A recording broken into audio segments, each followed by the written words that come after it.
Sharing is caring, isn't it? Absolutely. We're live. ALTBAYS show brought to you by ALTBAYS.nz. This is show number 78. We live stream 3 shows per week. I know, right? Every Monday, Wednesday, and Friday at 7 p.m. So you go to our YouTube channel where you are right now, probably, or you're listening to us on your favorite podcast platform. On the toilet. On the toilet, yes. Doing the dishes. Who knows? Make sure to subscribe to our channel. This is the best way to support our platform. We got 1,070 people subscribed at the moment, which is pretty cool. We started 5 months ago and it's growing. Our TikTok platform is growing fast. Our Instagram is growing. So just pick your favorite social media and follow us. Just don't follow us on the street. That's a bit weird. But if you want to, just follow Fabian. No. No? No. Okay, so wait. If you don't want to watch the whole show because it's too long and your attention span is short, you can go to ALTBAYS clips where we break down the interviews and then you can enjoy the 5 minutes, 10 minutes clip. Or if your attention span is even shorter, TikTok, man, 30 seconds. There you go. It's still good. As I said, this is live, and then as soon as the show is done, it becomes available on YouTube. And tomorrow, it will be available on all the main podcast platforms: Spotify, Apple Podcast, Apple Music, Google Podcast, Apple Music, and which one is the one that you listen to? Podcast Addict. We're there too. So just pick yours and talk to your friends, share our content, and we'll be very grateful. On my left tonight, I have Mr. Roberts. Hi. Hi. How are you? I'm all right. You're looking Yourself? good. Oh man, I'm great. I'm like, woo, couldn't be better. I had something happen today with my homebrew. It exploded. I discovered that in my bottom of my pantry, I went, oh, what's that smell? And one of my bottles was blown out from the bottom. Luckily, the way I packaged it, no leaking, no mess. Yeah. Just get rid of all the packing around it, but it's pretty sad. Do you remember the first drink you had in your life? Yes, Wow. it was my, There's a story my there. sister's 21st, and so I was 10, 11. Great. And Mosesi, Steph Mackay, and myself, we all grabbed a 12-pack of fizzy drink, and it was yellow, and it was vodka cruisers, and we didn't know what was going on. We were all really sore. We were all vomiting through the garage. We were all sick. We were all crying. It was horrible. Happy birthday, Mick. Right. And what about the first conscious drink? I didn't like drinking, never wanted to, and so my brothers, Finn and Sam, were like, come on, you got to get into it. You know, you're 13 now. You got to like beer. Good. So they went out at the ripe age of 14 and 16, and they went and bought one of like 20 different bottles, so 20 individual bottles of beer. And I remember sitting upstairs, because Mum wasn't allowed to see, and they'd line them up, and I had to sip and try every single one. And I don't even remember which one I tried now, which one I said. I eventually went, that one, yeah, it's fine. Like, oh, you like this about it? Yeah, I like that about it. But I never cared about beer until probably 2020. It was my 30th. So maybe it was last year. Wow. Last year I got into making it, probably a year and a half before that, where I went, this is nice. I want to enjoy this. But you're not very good at it, eh? You just said No, it just blew up. And the other one got an infection. So Adam was right. Thanks, Adam, for Blue Fridge, you prick. But this one's really nice. It's just I may have bottled it probably a week early. Right. Yeah. When are we gonna have Fabian's beer? ALTBAYS can help with that. Maybe it could be our product. I'm currently having it now and trialing it, but I don't know, Taylor, is it all right back there? That's good. Cheers, man. It's good. Thank you. Yeah. It's an IPA bought from the local pharmacy. There you go. That one is not. Yeah, his. that's not. We wouldn't dare do that that one's to a nice you, proper Larissa. beer. Yeah, I wouldn't give it to a guest. So let's just bring our guest to the conversation. Absolutely. Who are we right? talking to over here? What's so happening? Tonight we have the pleasure to talk to Brent and Larissa from Tattoo Black Aotearoa studio in Tairua. Is that right? Perfect. That's a mouthful. You say it again. Tattoo Black in Tairua. No, Tattoo Black Tattoo NZ. Black Aotearoa Aotearoa. Tattoo Studio in Tairua. Tairua, right? Tairua? Tattoo Black Tairua. Aotearoa Studio Tairua. It's good to have you guys here. How are you? Love it. Very good. Good. How long have you guys been in Tairua for? 3 or 4 years, yeah. Yeah, two, we 3 sort of years we have our business. run back from Europe after the event Oh, which event. event do you mean? I can't think of anything. Anything? The C word? Yeah, the C word. The C word? Yeah. Okay. Great. I'm So- glad you guys came back. Good on you. Wicked. Yeah, pretty cool. So we've been pretty happy back here, and See, I was trying to balance Brexit versus COVID. Which was it? Did you have 5 years ago. Did you have to deal with one of those natural disasters while you were in Europe, or that was before? before that, no, I had a little bit of an earthquake in Kathmandu a few years ago, the big one, and that was quite spooky. Where were you at the time? Like, were you in a room outside, or? I was on the pisser, so I thought it was a nuclear bomb going off. Like, that was my initial thought. It was that big. Pretty hard out. Yeah, 7.9 I think it hit. And yeah, boom. And so we all run outside, steps moving and chandeliers bouncing and stuff like that. Yeah. You have a pretty dark mind there, Brent, if your first thought is, oh, geez, what's that? Nuclear war! It couldn't be. A car's exploded. Yeah. The building's falling down. Social media, bro. The train has crashed. Jeez. Yeah, I did. I honestly did think that. And I had a friend beside me that had been living in Japan for a long time, and he yelled out earthquake. So I was kind of like, phew, that's all good. But it wasn't all good. Were you in that one, Larissa? Were you in that? No, the one in I was Kathmandu? in Holland back then, so I was pretty safe there. Sleeping, feet up, Yeah. relaxed. Yeah, living the dream. No, it was before we were together. Yeah. Yes. So Enjoy. Fabian is very good at giving a description to our listeners, because a lot of people listen to our podcast, so they can actually not see you guys. Oh, that's Okay. good. And Fabian, here we go, man. That's good. This is going to rock. Yeah. All So right. Fabian, here we go. If he fucks it up, you guys can give him shit. It's all good. But Okay. here we go. All right, for our audio platform listeners, we have Brent and Larissa here from Tairua, something or other studio. There's a lot Black of words in Tattoo. it. Black Tattoo, Yeah. Aotearoa, Studio Tairua. We're going to go. So I have Brent here in front of me, who's a long white wizard's beard. It's bushy. It's beautiful. It goes down to about mid-chest, and it spaces out to about 2 inches either side of his natural jawline before falling. It's quite beautiful. I detect a hint of orange at the centermost point. Now, you also note that he has rather And- orange-brown eyebrows, which is the last bit of hair you get before it goes to slick balding. But that's not all you notice. It is coloured. It is tattooed. I can see what my ignorance may be a sun-type pattern coming out of one side of his head. Yeah. And this it's a beautiful design. I can't work out what it is, but I'm probably going to find out about it later. And he's a man who's covered in a lot of ink. Is that the term in the industry? Yep. You're pretty well inked over there. But then Larissa is this beautiful, dread-headed, also quite well tattooed in a tan leather, or it looks like it would go well with tassels with its sort of woven, Yes. it looks quite a nice style there. And I believe it's some form of skeleton necklace. So that's it's bird-like, with the Nice. largest bird in the centre, two smaller either side, and some greenstone just above in the middle. How did I do there? It was good. Thank you. Not Yeah, bad. always smiling. I like that. Well, They're friendly they have eyes. to say if it was good. It was good. Friendly only eyes. just got I here, feel though. comfortable being around them, so that's nice. How's that for a description? Perfect. We could, Awesome. yeah. You mentioned Japan, Brent. Yeah.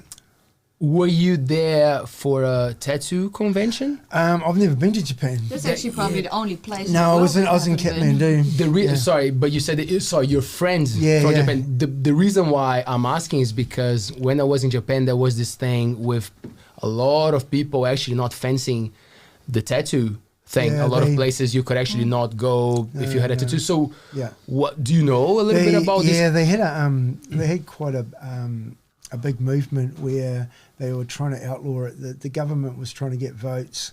So the idea was, with the association with the Yakuza, they were trying to say that you couldn't tattoo unless you were a doctor. So the government pushed for banning and outlawing tattooing unless you were a doctor, which kind of outlawed a lot of tattooists, because not many doctors are going to spend Their life 10, tattooing. 20 years to learn how to tattoo, and not many tattooists are going to do vice versa to learn how to be a doctor. So it was a bit of a confusion for quite a while, and a few friends of ours moved to Holland because of the connection. It was quite easy for them to move into Holland, being multicultural in Europe, and yeah, they were working out of there. So we met with quite a few traditional Japanese artists, because we do the traditional tattoo as well. So we seem to connect with them quite well. And very strangely enough, I don't speak any other languages other than English, but I'm very good at reading people's faces. So when people speak other languages, I pretty much know what they're going to say. It's really, really weird, and I don't understand how it works, but it works. And I was translating for Japanese tattooists at tattoo conventions for quite a while. So they would speak in Japanese, and I'd be like, yeah, all good. And then I'd explain in English to some Swedish guy what the Japanese guy was going to do for him, and it happened heaps. Brent has this friend from Spain It's who mental. speaks Spanish and not a word of English, Yeah, and yeah. Brent doesn't speak any Spanish. Yeah. And they go for dinner together, and he speaks Spanish, We've- and Brent speaks we've English, known and each they have the other best for- time ever. We've known Right. each other for more than 15 years. I've stayed at his house. He stayed with me, and we speak for hours and hours. This is back when I used to drink a lot. It kind of helped a lot, but we were just reading each other's faces. And he doesn't even speak like modern Spanish. So he's speaking like Catalan. He's like an old kind of sailor Spanish tattooist guy. And everyone's kind of, even Spanish people are saying, what's he saying? And I'm going, he just said, blah, blah, blah, blah. So I'm explaining to them in English as well. And it's mad. I met him too, and they were like besties, and I said, "You don't even understand what he's saying." He said, I do. Yeah. too. So it's amazing to watch Yeah. from There's a romantic comedy in there somewhere, I'm Yeah. sure. That you can make a script. That could be one of your kids' books. Yeah, Two people I that didn't. think- Yeah.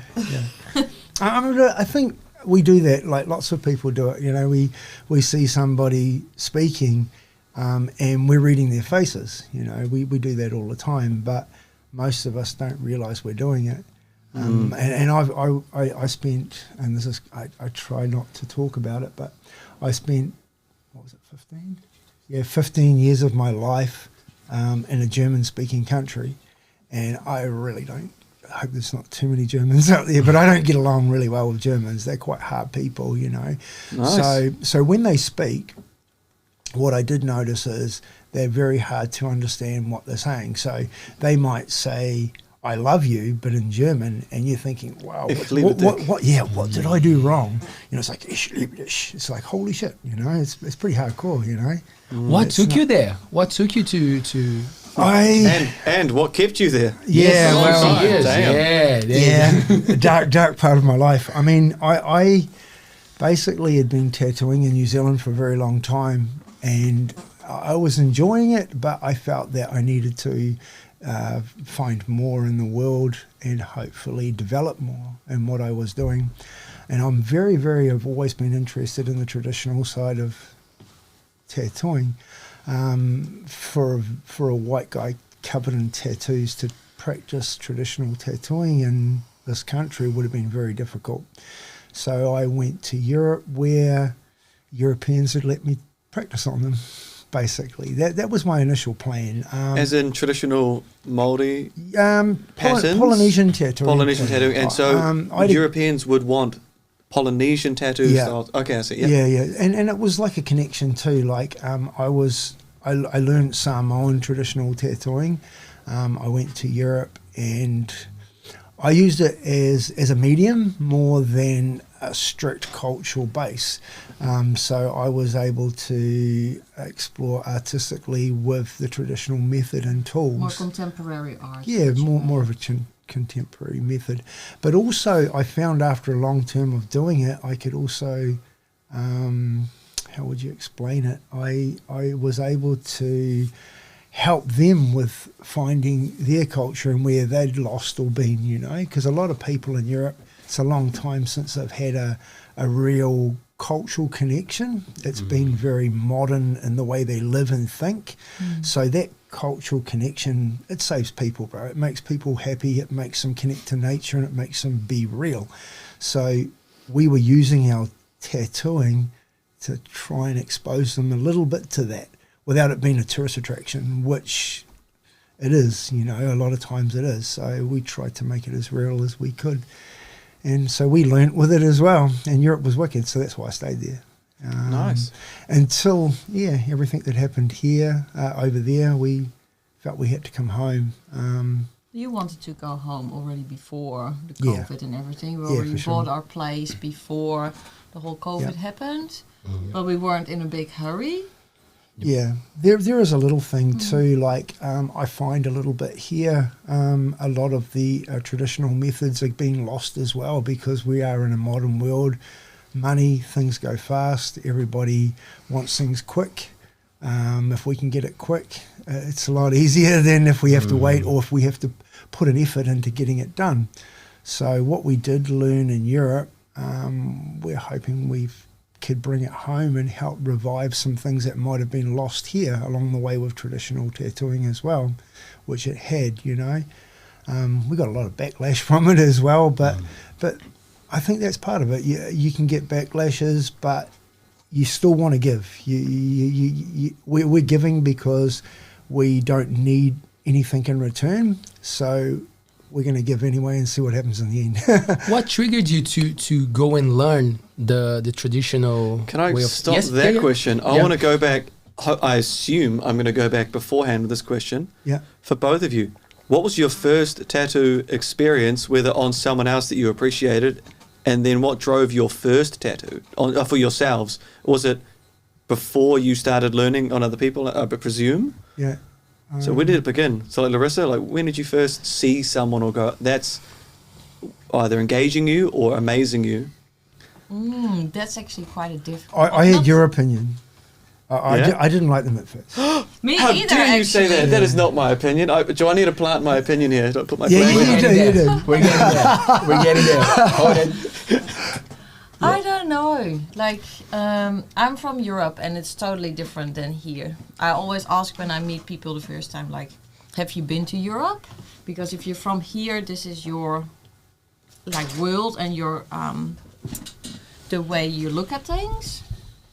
And Europe is totally different. Anyway, I grew up there. And I was actually never into tattoos. I come from quite a Go on, tell them. posh area Yes. where Fancy. tattoos like, nah, yeah, you don't get tattooed. When she brought this bum home, bro. Hi, Mum. Yeah, when I got older, I moved away from that area, got in touch with other people in Holland that had tattoos, and I thought, well, I only live once. I'm gonna get YOLO. tattooed. Yeah, that's what you do. That's what I say to people in the studio as well when they come to us. You live to experience things, and getting a tattoo is an experience. Do you mind if I ask what it was and like where the YOLO was? Was it YOLO? I'm going to get it on my butt cheek and I'm going to get It a was picture. close to the butt cheek. There you go. It is like, what was this? The 90s? More like the 90s had that? Yeah, yeah. Yes, like the tattoo above the bum. Yes, so it wasn't a tribal design. It was a butterfly with stars and rainbows. And Was it a pop culture butterfly or a particular design you thought, I just like that design? I think I just went to the lady and said, I want to have a butterfly with stars and hearts or something like that and rainbows. Is she free? She Did drew it? it, and we just went for it. My mom saw it and she said, well, it's good that you can't see it when you're older. It's on your back. So that was actually the first one. And Did she think you would stop there? yeah, I think she was hoping that. Then I got a couple other ones on the back as well. And it was really painful, so I stopped for it for a long time until she passed away. And I think that's a kind of like a happening in your life.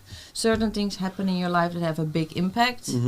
And you decide to go a different direction or you make certain decisions. So she didn't get to meet me. So I got into tattoos after her because I didn't have to have, how you say it?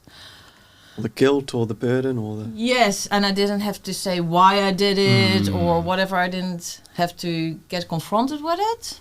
And I actually started to love it. And after that I thought, well, I wasn't happy in what I was doing in my jobs as well. And then I thought, why am I not going to start? See if I can tattoo, if I can do something creative. And that's how I got into it. You were still in Holland at the time? Yes, and I was already over my 30s. But I thought, well, I can be an old lady and thinking, I wish I would have tried to do that in my life. And then I thought, well, I can just try it. And if it doesn't work out, I go back doing a job that I don't like. And things took off after that. And I'm happy that I just gave it a go and listened to my heart. That's most of the time what I also say when I meet young people. Listen to the boom, boom, boom, boom. Listen to your heart, try it, and if you do something what you really love, you will find a way to make a living out of it. And you don't have to make a lot. It'd be a real shame, though, if you were just, like, for me, I am terrible at visual art. And if I was like, I really want to become a tattoo artist, I'm going to have to go through 10,000 hours of really bad, wiggly, smiley faces. And Yes. I do not have an eye for what looks fashionable. Except I didn't like it when you tried to offer me a grey jersey, but I like the wine. Yeah. Yes. I knew what I didn't like, but I don't know how to do anything I like. But then you probably also don't enjoy doing it. No. No. There you go. There you So go. that's already... Were you already a visual artist of some description prior to the medium of tattoo? I liked it. I enjoyed it. And in high school, they said, like, do something with it. But my parents and my mom said, nah, go into the corporate world and go do something else. Yeah. And it didn't work out. But I tried. I did what they said. I tried. That's the thing, Listen to your parents until it doesn't work. Yeah. Good. But that is the thing, I mean, as parents, I'm a parent too, and you kind of push your kids into doing something for money, and that's failure straight away. They're never going to be happy, are they? Really? I mean, because no matter how much money they got, then it doesn't really make them happy. So I don't know. Maybe we should be pushing them into doing what makes them happy and what they're good at. What they can express themselves with, instead of. I think I agree, but I think we could add to it to something you said earlier. You mentioned about giving back. Yeah. So doing something that makes you happy, but it's also useful and meaningful and adds value to people and other people's lives, so that you're valued not just for the job you do, but for the things you give. Yeah. Yeah. We're actually at the moment we're teaching. What have we got? 12 students. Oh, wow. Yeah. Okay. So when I kind of how would you use the word double adapter? I kind of become a double adapter. So with the Samoans teaching me, the Samoans aren't going to teach no Māori how to tattoo. So what I ended up doing is I met up with quite a few young Māori boys that were quite keen on rebirthing the traditional tattoo style. So I've passed my knowledge of tattoo plus my knowledge of Samoan tattoo to them and showing them the connections and the similarities to what their culture is, hoping they can fill the gaps and write their own story with it. And it's been really amazing. I mean, you get 12 guys in a room and everyone starts crying at the end of it like a woman's meeting, mate. It's amazing, it's really different, So we're doing that. How many have we done now? Well, we're busy like for 1.5 years. Yeah. Some people come and go, and yeah. So is it like a course that you guys are talking about, a mentoring program? What is the? We basically just do a one-hanger, so they'll all turn up. a get together. Everybody comes with a gift, so everybody's gift will be like, okay, this guy knows a little bit about carving, this guy knows a little bit about his granddad told him some really cool stories, this guy's pretty good at gathering stones. So we just come together and we share what we know and what we have, and then we basically sit around and tattoo each other all weekend, and try and find our way with it that way. It's becoming super incredible. It's we've got a couple of elder guys that have joined in that have got the old knowledge and they're passing on the stories that link the stories together. We've got a couple of what would you call them? Lecturers, cultural lecturers that are talking to the boys as well. But it's really cool. It's been healing, I find that like a lot of these boys that are coming, they've all had hard times. They've all had either addictions, little bits and pieces. Most people in life have those things, but they all come out, and that's why they want it so much. So it's been pretty exciting just to see that their culture is healing them that way as well, to give back, like you're saying. You know, they're really and we're not only teaching them that, but we're hoping that they will become the next generation of teachers for the next lot of young. You know, and hopefully it snowballs out from that. So I mean, and it's nice to say, we planted a seed. You know, Brent is a giving person. Brent is not a taker. He just enjoys giving and sharing. It doesn't feel very nice to take things. It feels a lot better to give it, right? So that's what we're trying to slip But with. you've always got to be willing, to, if you need help, to take it and be willing to receive it, eh? Know your friends and appreciate them when they want to give back to you. Yeah, sweet. It's interesting, you talked about, you said in the room with the 12 sort of apprentices or learners going through their stories, about how, well, the canvas is really, you said, each other. Yeah. And it's trying to think is, you know, growing up at school, the kids drawing each other all the time. And there'll be, like, it's not on anymore. My son, as I left today, I'll plant my flag. I've never been a fan of tattoos. For me personally, I've never wanted one. I've often thought that the uses were shallow to the people I knew, that they got them for reasons that were not culturally significant in any way, and they had no justification, and then it looked nice or something like that. And I always went by the argument, and you're slowly converting me a little bit, but don't tell my wife. I went by the argument that it's you're beautiful already. You don't need to add anything to you. Just talk to me and be yourself. Similar argument to the why you don't need earrings at 5 unless it's meaningful in another way. Your kids go, I want. It's like, no, you're already beautiful. You don't need to adorn yourself with things. And I've had that perspective for a long time. For me and for the people I know, because it's never come up culturally or meaningfully. So, to go back to the point saying... You know, with that whole thought too, it's amazing thought, and you are right. But I think every single person on this planet needs a connection to something. And tattooing is for me anyway, I've actually seen it as a method of people being able to connect to something other than this modern world and other than what we live every day with. Sometimes we've got people come in and they'll go, I just want to get a butterfly on my lower back or whatever, you know. So half the time, tacky. So you know, who would want that? But half the time though, the meaning and the reasoning for doing that at the time is so important to them, and it means so much and life changing to them that it's worth it.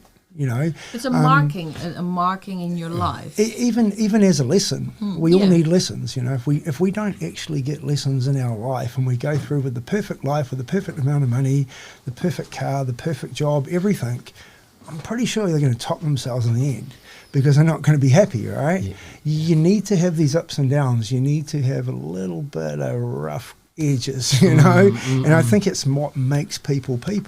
And it's a little bit of character building as well. Yeah, for sure. Like you have to endure the pain, so you go to different areas maybe in your personality or in your mind to get this tattoo.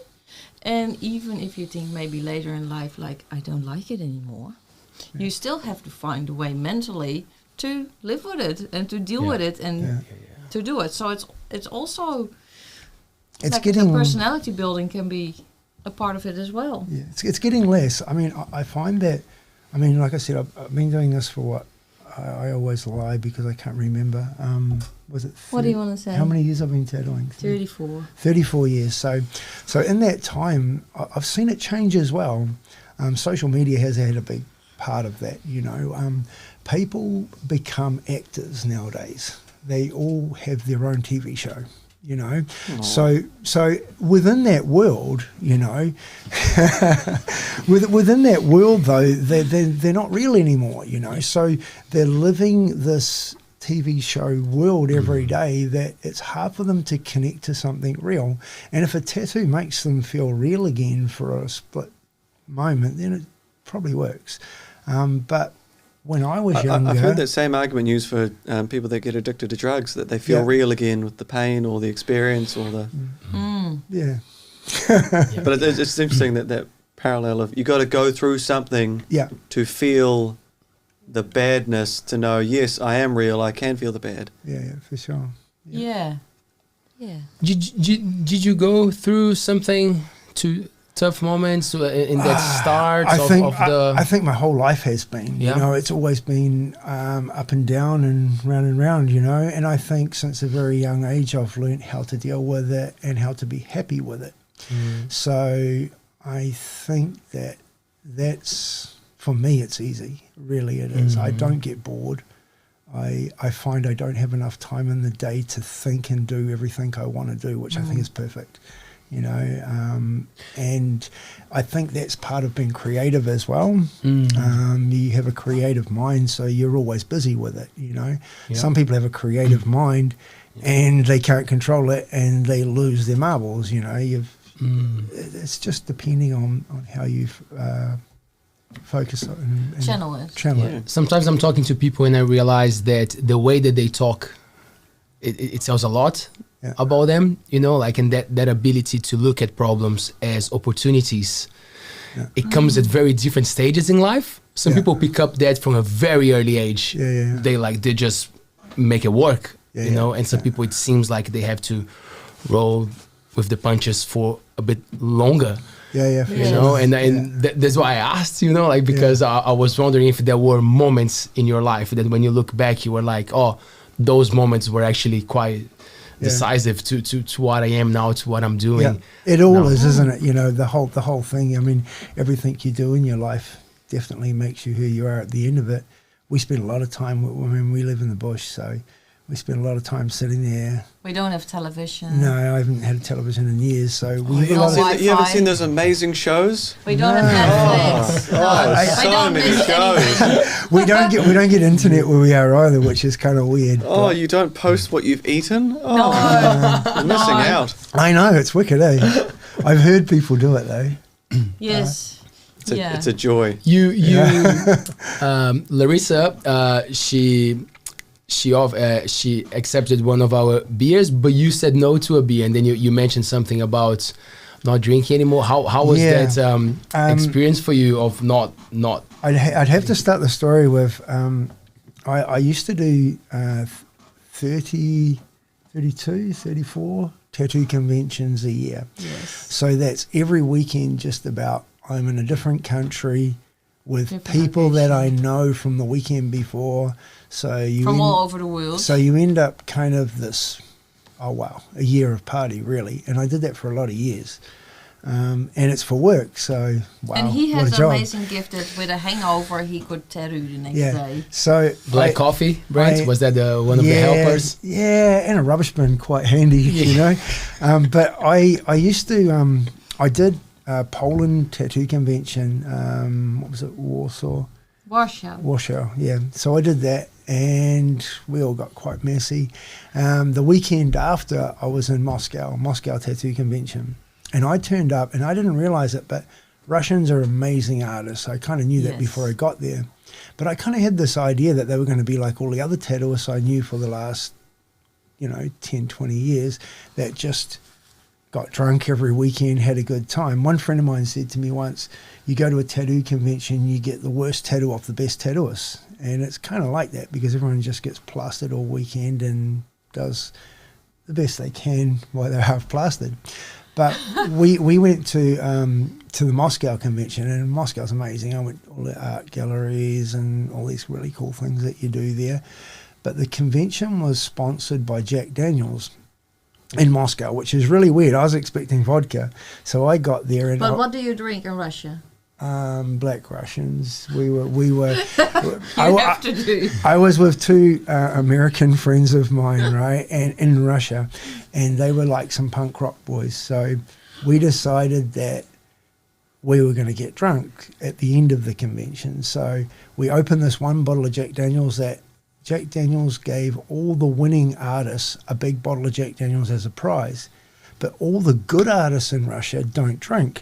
So they all got gifted these bottles of Jack Daniels. So the three of us sat at a table with, I don't know how many bottles were on it, but there was a lot of bottles. And we got quite plastered and stupid and woke up like that movie Hangover in our underwear, covered in mud.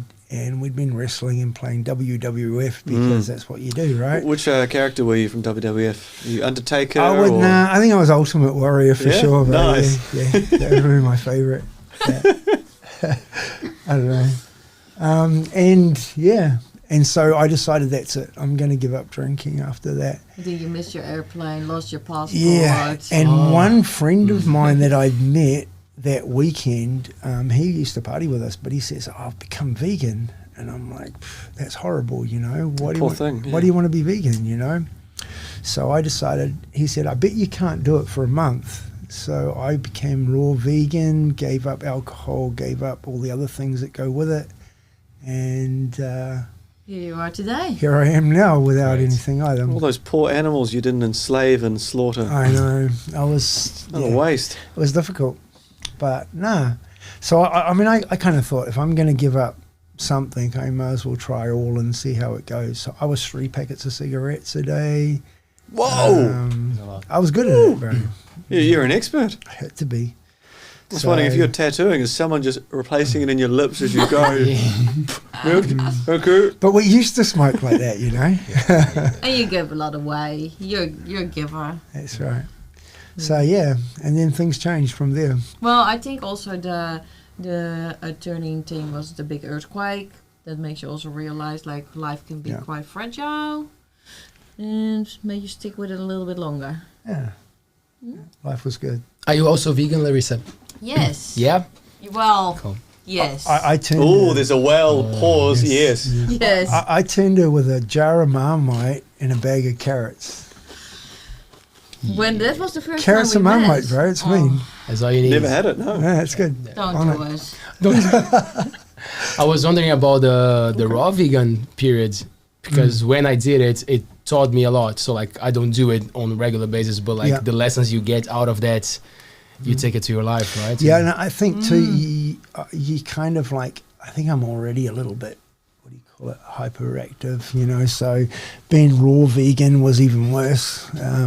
You don't slow down, bro, you go full out. So I think you would have been still raw vegan for longer if you wouldn't be traveling that much. When you're traveling, it's quite hard. It's hard. Yes. Like some days you only eat potato chips and French fries.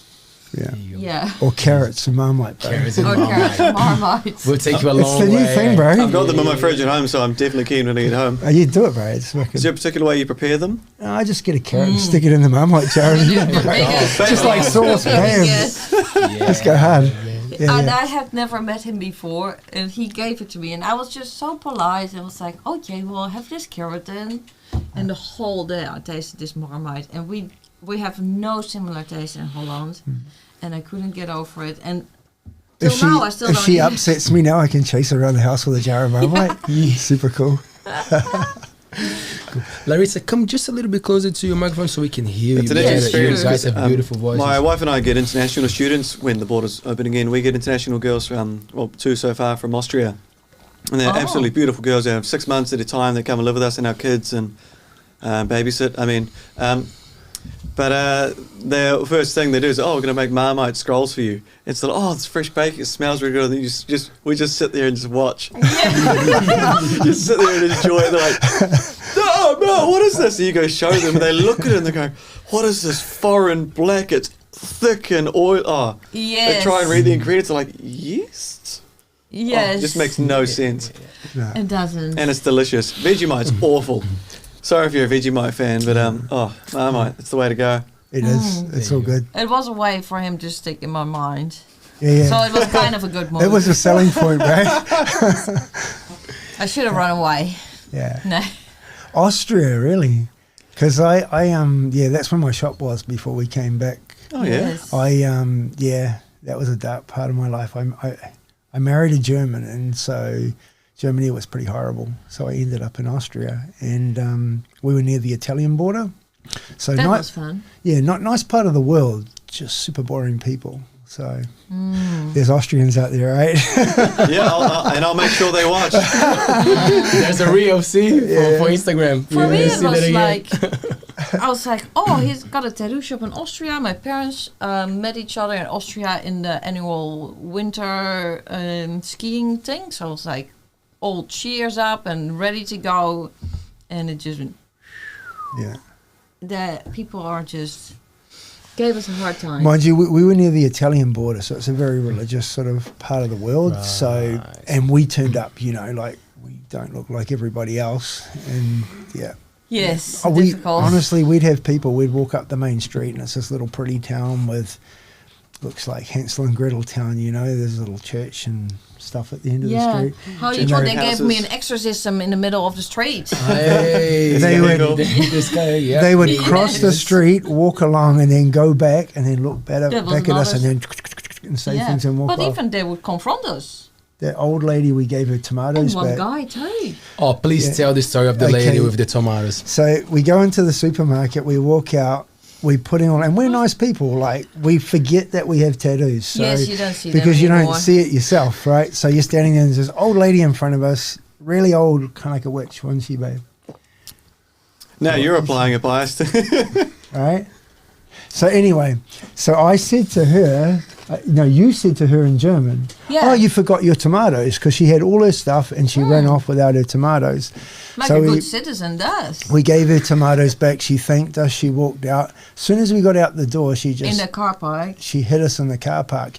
God does not approve of tattoos. You're going to hell. Yeah, you're possessed by the devil. I and- kind of wanted to yeah. say, give me those tomatoes back, because I'm gonna sauce the bastards, bro. You know, like she's. And did you get all biblical back? Like you can't, you know, what was it? I just can't got throw blank. stones. Like, What was their thing? What? Yeah, but I mean that's what she expected from us. So And that's her life. Yeah. If she's an old lady, you can't change her overnight. yeah, You got to change people young or get people to think young. yeah. And I don't think she choked on her tomatoes. No. No. And They then were probably just, delicious too. Delicious. You gave her a really nice meal. She sat there going, I did a good thing tonight. So good. I got you, Jesus. I got you. I got your back. Yeah, those tattooed people. I showed them who's boss. Oh, yeah. Well, when we were living there, we would always go to Italy on our weekends. They Yeah. were a little bit more easygoing. Yeah, Italy's nice. Yes, that was fun. So do you know where the students were that stayed with you? or- Vienna. Oh, Or okay. just It's a little bit more liberal. It been a, I was going to say, it's a bit further away. Yeah, yeah. Where we were was sort of in the mountains. You know, they just keep breeding in the mountains. Nice. Love it. So if you're breeding in the mountains right now, it's good to hear you. Thank you for joining in. It's great to see you. Guys, which countries were like? I'm sure you got a list of amazing countries that were very welcoming, but Yeah. which ones are at the top? Like with being welcoming, being curious, like Russia. coming to Russia. Russia I liked. Yeah. What, We had heaps of fun in Italy. Italy was always good. Sardinia was mean. Yes. And Ireland. Ireland's amazing. Is it really? Yeah, I love Ireland. It's cold and no one complains about the weather, and yet it's cold. And Nice. it's like here, really. And there's really friendly people. Yeah. Just really friendly. Friendly and hard case. They're very got a good sense of humor. We you were know. like walking over the street and this guy comes up to Brent and say, "You missed a half day." You missed a bit. you know. Yeah. So I suppose, yeah. yeah. Instead Quite a of bit. yeah, You missed more than you took. yeah, yeah. It was really It was wicked. It was a good spot. See, I'm an Irish citizen. I managed to get my birth certificate through the grandparent. I must have been a teenager going, you've got a month Oh, or yeah, so yeah. before you can no longer do it. oh wow. Mum, can I have the $130 to apply to be an Irish citizen? Yep. Type it away, sends it off. Man. Must have been a year later or so. I got this thing in the mail. I've got an Irish birth certificate. Wow. That's awesome. Never been, but I really want to go. You love it. It's amazing, bro. There's some pretty cool spots there. It's an super cool. island. The weather is not so good, but the people are happy. The food is good. The accent really, I think, makes up for it. It's very hard to take things seriously when they speak in the accent, but also to be angry or be upset. Like, get the fuck out of here. Yes. Pai mioi. Yeah. It's yeah. Yeah. We had a good time always there. Oh, yeah, we did. We liked it a lot. Did you guys travel for food? Because in terms of if you made those life chores, is there particular places where the cuisine matched what you wanted? Bro, Ireland was good. we did like, we used to do a vegan We would like restaurant yeah. tour. So every time we'd turn up, we'd check it and then we'd go, right? And we'd go to ones where Madonna would eat and bullshit like that just because we want to see what happens. But you got a pretty good one in town here too, mate, which we go there just about, every weekend since we found Blue it. ginger. Yes. Yeah. Oh, they're pretty amazing, aren't they? Yeah, right. Yeah, vegan And menu. Shout out to Yeah, Stu and yeah. Banks. Yeah. And Taiwan was actually surprisingly Taiwan was good. cool though. Yeah, they had this one restaurant we went to where all the food was Medicinal medical hot pots. So you'd go in and kind of, it was all cooked by a doctor that would make these root vegetable stew hot pot things, but it's super cool. It's just some teenage student put on a gown, put on some glasses, and they're just fake lenses. Just go for it. Probably, I've never seen the guy, so Yeah. But hey, they sold it good. We went Marketing for it. 101. Have you guys been to Israel? No. Because I always hear that it's one of the countries with more vegans in the world, Israel. So maybe there might be. Yeah, me. We haven't made it there yet. No. We did. Yeah. We did a lot of Scandinavia, Scandinavia. a little bit of Asia. And South there's America. tattoo South America as well? cultures there. Yeah, we were all invited around. to go to Brazil. Actually, they would like pay our flights, and we tattooed Tattoo there and- cultures. So all around the world, there are communities of people Yeah. with their It's actually own really cultures out. Yeah, really strange. Like, I found that being brought up here, we kind of get this belief that this is the center, like Middle Earth, right? It's the start of everything. Tattoo culture starts here, and we have that thought, that we're the only ones with a tattoo culture as such in Polynesia or in the Pacific. Because there's a really big tattoo. But when you culture get to here. Europe, you kind of realize that, holy heck, there was a culture here before, so, and it's really weird. It's just that it's been so long lost that, but there's groups of people out there, lots of people that are trying to connect to that, especially nowadays with what's happening in the world. They all want that again. We actually had a really good experience. I have a good friend that's a Celtic tattoo artist, tattoos with a husky bone and tattoos all these old Celtic designs and Husky dog? yeah, it's pretty mean. Which bone for the husky? Yeah, you can say husky bone. We're talking femur. We got something big. Little tooth. It's kind of like, I would say it's like a leg bone. I would say leg. I'd say a leg Yeah. bone. Yeah. Yeah. But Can you ask him, and we'll get an update. and yeah, we'll put it we in will. the chat. Yeah, we will. We'll find out. He's a pretty cool guy, but anyway, he contacted me because there's a Utsi, right?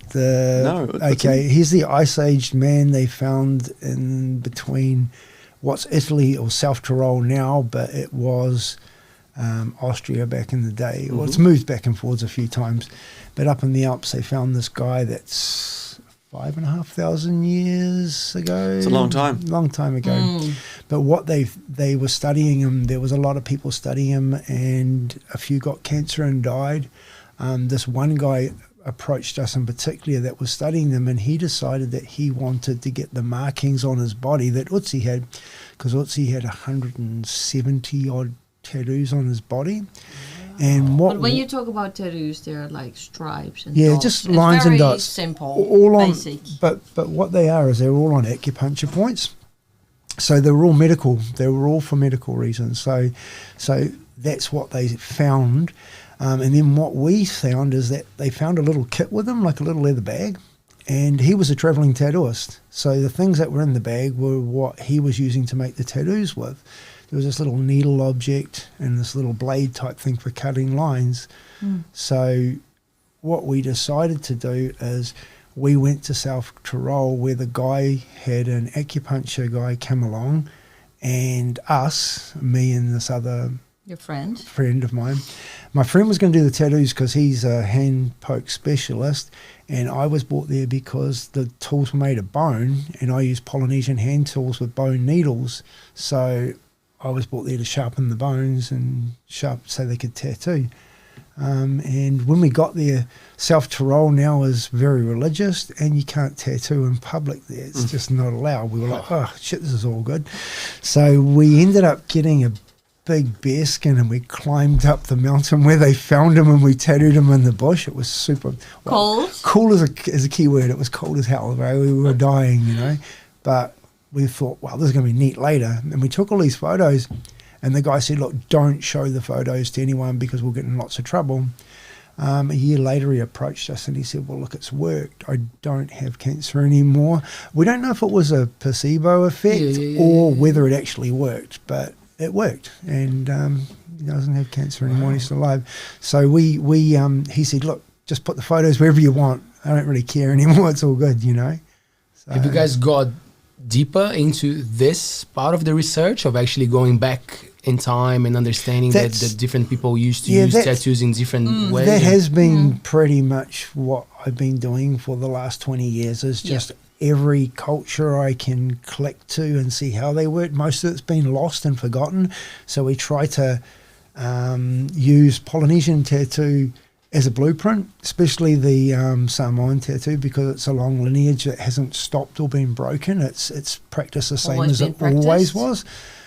So we use that a lot, and then also the way the tools are made depending on the design, and then we try to connect that as well. But you have connected, like when you go to a tattoo convention, there you connect with other traditional artists, and you connect in that way that you also visit where they are from and just experience their. We went to Borneo, to Central Java, places like that where they're still practicing the Mentawai and stuff. It's pretty exciting to see what they're doing. Could you guys share some findings of like this part of like things that you were very surprised? You were just like, wow, those people used to use it. Yeah, there's heaps of things that are really exciting. I mean, especially when you look at what certain cultures talk about. They have these stories of where they came from or where their tattoo came from, which starts to sound very mythical over time, because as humans we're really good at telling stories, and they get really magic, you know. It might be there was a snake rolling around a tree. Eventually, after 100 years, it becomes a dragon that floated through the sky, you know. We just change the story. So, but when you start looking at these stories and the why people create these stories, you start seeing the similarities. It's really weird. Like, you'll go to a place, say, I was talking to some Asian friends of mine, and when I was drinking, I'd be drinking with these people. So the stories would get really hard case. You'd say things that you wouldn't really normally talk about. And one of my friends from Borneo, he said, oh, that's really strange. You've got, you call your shop Tattoo Tatau. That's what I used to call it. And the shop in Europe. Yeah, so Tatau is the Samoan method of tattooing. And then he said, we have a village in Borneo called Tatau. And I said, really? And he said, yeah, but we just pronounce it different. It's spelt the same. And he said, yeah, or the translation is spelt the same, you know, from their word. And then he would say to me, and only the woman there tattoo. And I was like, wow, that's kind of freaky, because the Samoan story is two women swam from we don't know where, ended up in Samoa and gifted the tools to the men and said, it's quite a long story. They say that the tattoo is only for the men, but originally the story was for women. You know what I mean? So yeah, it's quite crazy. These stories they have the same stories. But in some cases you'll say, okay, let's go there then. You're gonna look like you met the old lady, the old ladies in the turmeric farm. Yeah, I went to South Nepal, and there's a whole lot of women there tattooed the peacock tribe. So that was very, very well preserved. They because they had a lot of malaria and stuff in that area, so the rest of us couldn't go there. We'd get sick, but they were quite immune to the malaria, so they could live there. But that kept their culture very preserved from the outside world, to the point where the woman was still tattooing themselves with lemon thorns and tattooing these crazy peacock designs all over them. And they were collecting turmeric grinders, and they'd carry these big baskets on their head, you know. And I freaked out. I got there and I seen this, you know, all these women walking around, and I'm like, my mate goes, how old do you reckon that lady is? And I'm like, I don't know. He'd been there before. And this woman was, I don't know, 85. Another one we met was over 100. And honestly, man, their hands and their skin and stuff was like young people. They were really, because of all the turmeric. Oh, right? Turmeric is just like, and the good food. You know, they weren't eating rubbish. They weren't like, you know, used to what we're used to. You know, it's interesting. It just sounds. I wonder, because again, I can't continue to assault other cultures. But the idea of, at some point, when did they realize with malaria and then their tattooing how similar those practices are of transferring with stabbing and needles and yeah. I wonder if that's a part of the art. Like if a bug stabs you and impregnates your skin with something. Yeah, yeah, yeah. It must be a very similar Yeah, yeah. thought process in there. Yeah, yeah. But it was quite freaky how it preserved their culture, though, the malaria. Even though it's a bad thing, it became an amazing thing for them. And then what happened, I think they sprayed everything and made it all safe for tourists to go there again. I think it might have been, I don't know, 20 years ago or something. Since then, a lot of the girls have been able to leave the village and go into... Real estate. into Kathmandu. Oh, yeah. Same real estate, and because of that, they're not getting tattoos anymore, because they'd go into the village, into the city, and they'd all get teased that they were just these farmer people. And we were having this conversation about it, how sad it is. You know, it should be revived. And then we came up with the idea, let's make it a tourist attraction. And then we're like, no, that's wrong as well. You know, you're killing it by trying to keep it alive. So that's difficult. That's difficult. maybe just let the idea go. Just bring the mosquitoes back and give it another 30 years. There'll be an Amazing, elder right? that will survive. And Because even like taking pictures of those ladies and putting them in public, Brent wasn't a fan about that. Right. They say like, then it will like attract people to go there, and it interferes with their life, and you want to keep it actually how it is, because it's quite beautiful. I'm glad you're not telling anyone about it now. Yeah, Keeping well, secret.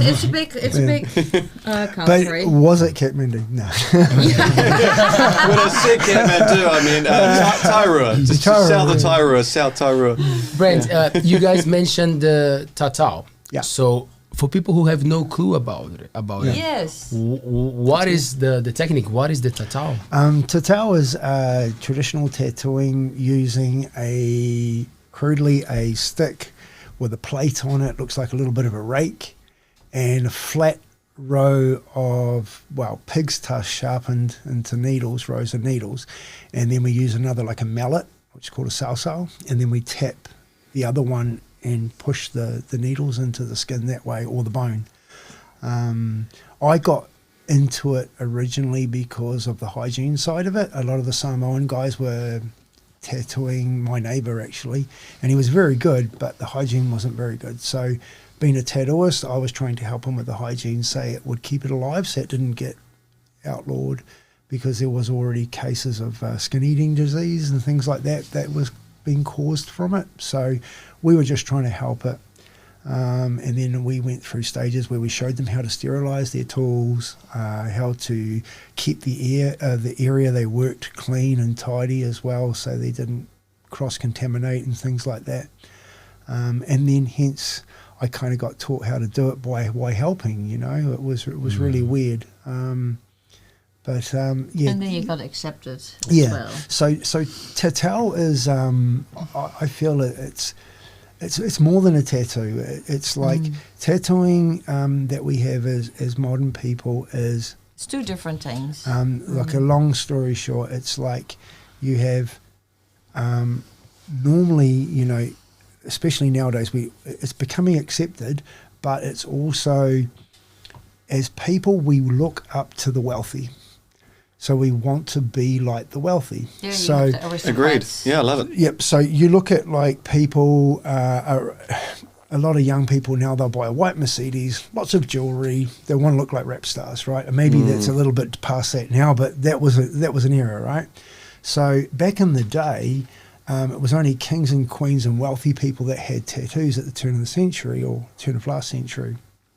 So you had tattooists in England that were tattooing very, very wealthy people. They're the only ones that could afford to get tattooed. Or the Danish royal family. Yeah, so King of England. And lots who of these were people had tattooing tattoos. them? Was it like a working class Yeah, tattoo? no, How was the connection of the person? The people that were doing the tattoos were actually quite talented artists, most of them, that had put their hand to this form of tattooing because they realised it was a good money for them, you know. Right, yes. And it was interesting because you had all these people coming back from the Pacific or strange parts of the world. That was very interesting because man was going on sailing ships around the world and coming back from exotic places with markings that they were getting done by the Japanese or from people in Polynesia.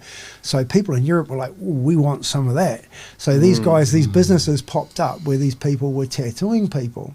And then all the criminals were like kind of, I suppose the undesirables were all kind of like, I want some of that too. I can't afford it, but I want it, you know. So you had this market that spruced in as well. Do you think Queen Elizabeth has a tattoo?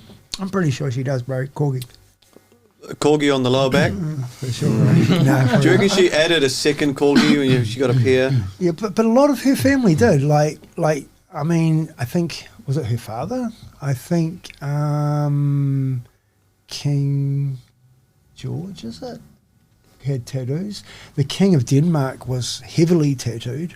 You know, like we've got a rule, I think it's even in New Zealand, that I know it's definitely in Denmark and in England as well. So your hands and your feet and your face are Queen's property or King's property. So I don't know if it's here, we can check, but I was tattooing in Denmark and they told me, no, you can't tattoo a face or a hand in our country. And so I had to leave and go to, what's the one over the water where you go across? Malmo. Yeah, I had to go to Malmo and tattoo this guy's hands because I would get in heaps of trouble if I tattooed him in Denmark. Because the king had that tattooed, because and he wanted to stay and everyone was copying and getting their hands tattooed to be like the king. That is the height of vanity, isn't it?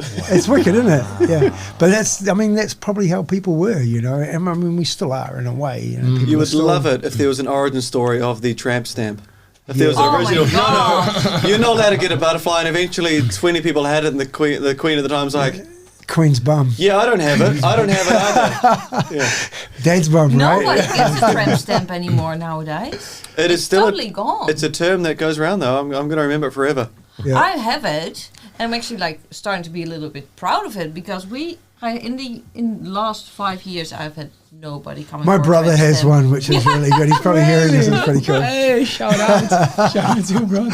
But there's a real difference in like what we do. We tattoo with machine, and we do tatau, and we teach. So you also got into the tatau, Larissa? Yeah. Yes, but I haven't had the time. Like we moved to the other side of the world. We're building a house. I haven't had the time and the headspace to actually go sit down and practice it a lot. Yeah. Mm-hmm. Do you need a canvas? Super king. I got my throat tattooed on a radio station actually, which is pretty cool. In So America. you have a throat? Yes, he does. Underneath there, there's a throat. For those of you listening, there's a tattoo under there next to some very fair skin. He's got a buzzy bee as well. Yeah, I got a buzzy bee. But this one is done at the radio station. Yeah, this was done in LA. in Los Angeles on the radio, and we were told we weren't allowed to swear. It's pretty hard when you're getting tattooed, bro. You know, it's pretty hardcore. Yeah. Is the buzzy bee there in reference to a particular bee that may have got stuck and you honoured it with the... No, it was to remind me to be a child. So when you kind of look at yourself in the mirror, it's a nice idea to think innocently as a child, and buzzy bee was reminding me of that. Yeah. Just going back to the tatau technique, is there a pattern that it's like not exclusive, but like that you can only do with that, or maybe the other way, you don't have the same flexibility that you would have with the machine? Definitely. That's the thing, like I was saying, like with the modern tattooing or with tattooing, it's always been these kind of trends, right? You people get things for reasons, and it's normally most modern tattoos are for the reason that it's for fashion, really, or something that's exotic and that connection. But for tatau, it's that connection to the people that came before us, that made us, and that connection to where we came from. I get a little confused on it, where a lot of people kind of say, it's my culture, this is my culture. And I kind of think that's cool. And be proud of your culture. That's a very awesome thing to have. But every single person on this planet had a culture. We all came from somewhere. You know, we're all indigenous. We're all indigenous to something, right? So I kind of find that tatau is that connection for all of us to where we came from the beginning. So all of our ancestors that made us before, most of us die and we remember by our grandchildren or our grandchildren's children. After that, we're just a headstone, you know, and there's not much else thought of it. Whereas through tatau and through that connection, you are remembered all the way. You're a part of that lineage. I lay down and I've got a Samoan pair, and for me, I could have got something Irish. What is a pair? A pair is a traditional Samoan tattoo. So is it the one that goes on from your knees and up to large, here? And it's really weird. Like a lot of my friends said, "Why did you get a Samoan pair?" And I said, "Well, that's kind of the lineage that I got passed to tell to me through. So I've got to respect that lineage. Right. I don't want to go through another one, you know." So to me, that's what I was shown and that's what I've been taught. So I did become a part of that lineage without having the culture to that lineage. I was brought up in South Auckland, so you're pretty much brought up in that lineage too. And then most of my friends are Samoan as well, you know, so I really have an understanding and a connection to those people. So yeah, Tatau was it. But then I also think that is the dream as well, that every culture did have a form of tatau or a form of traditional tattooing. So if we can find it and gift it back to the people and start it again, then those people that came before them in their lineages never get lost. They get revived and remembered again. So I feel that is the gift that humans should be striving for, you know, and that's what Tatau is. It's really crazy. We spoke about it when we had this wānanga. If I see a man walking down the street with a pair, a Samoan tattoo, I know that he's laid on the floor for more than 100 to 200 hours and been tapped with a piece of bone. And the thoughts that go through your mind, you know, you're thinking, oh, why am I doing this? The people that have done it before me, what they've been through, I'm with them, you know. And then when you see these other people, you're like straight away, we're connected. We don't even know each other, but we are brothers. We're friends. We know each other completely because we've been through the same experience that not everyone's been through. And I've met people and we've just started talking like we're best friends, you know, and it's weird, but you can't explain that in any other way unless you go through it. Like a real world Facebook group. Pretty much. Yeah, exactly. Yeah. That's probably why I don't have those things, you know, because that connection is so real. It's quite freaky. Yeah. That's fascinating. There's this talk with cultural appropriation, right? It happens so often. And like, I understand when it's, you know, you go into a party and then something, and then someone calls you out and say, oh, you shouldn't. But like, I always feel like if someone is tattooing their bodies with something, you know, like there must be a story behind it, you know, like there must be examples, but it's less likely that the person just found it pretty, you know, like, and then someone accuses you of that's cultural appropriation, and like you just said, you know, like you have the connection, you are the only one who can talk about your life and say why. One good friend of mine, he's a very well known Māori Pounamu carver, and we went to Europe, and our idea was there was so much people complaining about cultural appropriation in Europe, right? And it was really weird, and it's true because it's not that they don't know, it's just uneducated. So our idea was, okay, when we're gonna spend our time and we're gonna go around to, when we do our tattoo conventions, because we're doing a lot of them, we're gonna get together and we're gonna help maybe have before the weekend starts, artists can come, we'll advertise it, they can come and we'll talk to them about cultural tattooing, about Polynesian tattooing in particular. So, and they turned up. My friend has a full moko. He's an elder Tūhoi guy. And he stands up and he started it off, and they all, you could see in their faces, they all had their notebooks. They thought they were all going to get all the recipes and all the meanings on everything Polynesian. That's what they were there for. And he started off with, "Thank you for advertising my ancestors." And I thought, that's perfect, right? It just blew me away because I wasn't expecting it to happen the first time. It's like, wicked. And it's true. And if you think of it like that, then they are advertising your, and then he said, so now that you know you're doing that, now you have to know how to do it with respect. And it's true. So if you can do that, then it's perfect. You know, it's not abusing it. I find sometimes difficult. some people from cultures actually do just as bad thing.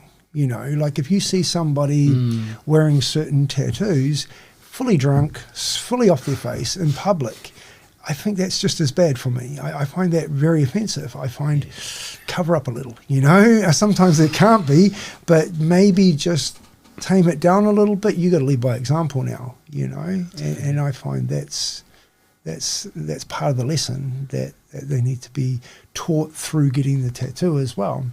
But I think it's also a little bit like where you come from. Like, I get sometimes questions about my tattoos or what I do. And I'm from Holland, and for the first time when I come to New Zealand, I'd never experienced discrimination. Never. So I came here, I had a couple of situations, and it just blew me away. We're very good at it. Yes. Yeah, we do it to ourselves. Where I come from, Holland is a multicultural society. We have a lot of people and from all over the world. They came there for different reasons. But discrimination is really like a no-go. We get it taught. It's even on the radio, in commercials, we see it outside. You don't do it. Maybe you have an opinion or a bad experience. You don't talk about it. Everybody is the same. And we get taught that it's a good thing to embrace different cultures and to experience it and to respect it. And when I came here, people are so totally at the other side like that. So that was for me a little bit hard because I thought I did actually a good thing. That was like taught to me. And I actually wish that maybe more people would see it like that. It's a good thing to embrace other cultures and to understand different cultures and to dive into it or like it. I think the reason for the discrimination is that we have a huge culture of butterfly, love heart, and jewels, diamond, and little suns and star community, and you were wearing our brand. That's right. Without consulting the elders of the butterfly, stars, love heart community. Yes. And on your lower back too, you know. And that's actually a different faction of people have a sacred spot on their back, the tramp stamp zone. And you didn't seek permission to defile yours with another community in New Zealand's butterfly group. It's hard to know when he's serious or not. Would you actually get a tramp stamp? I honestly... I think I'm obnoxious enough to leave my own impression on people. I don't think they need to remember me by a thing. You would wear it well, though. You would wear it well. A tramp stamp well? Yeah, you would. I've actually noticed I've got these like back hairs. I think the male back is the least attractive area of the human body. Tramp stamp with a hairy stripe. It sounds pretty mean, right? Yeah, or you can like just make it a 3D kind of design. Three-dimensional. So like you could do the picture of a creature that has sporadic hairs. Yes. And yeah, I love it. Random freckles popping in and out. But ask first if it's all right. You can make a galaxy out of it. Yeah. No, yeah, that for me is to just come back a little bit. For me, it was very important to let people know that some people come from a different part of the world and they can teach different things and they have good intentions. So maybe... Yeah, I think I would like to get that across. Did you hesitate when you were deciding to get your tattoos? No. That's my idea. I had totally trust in my husband. Back then you were not my husband yet, eh? No. That's brave. Yes, but with the same mindset, it's good to embrace different cultures and accept that and accept, So can I ask what you're wearing here? Is the term wearing? Yeah. Yes. So who are you wearing here, or where are you wearing? We had a story to this. Well, it's actually all the designs that you wear are most representing life. So for me, it represents life, and in my case, my life. Yeah. There are no designs for death or anything like that. So.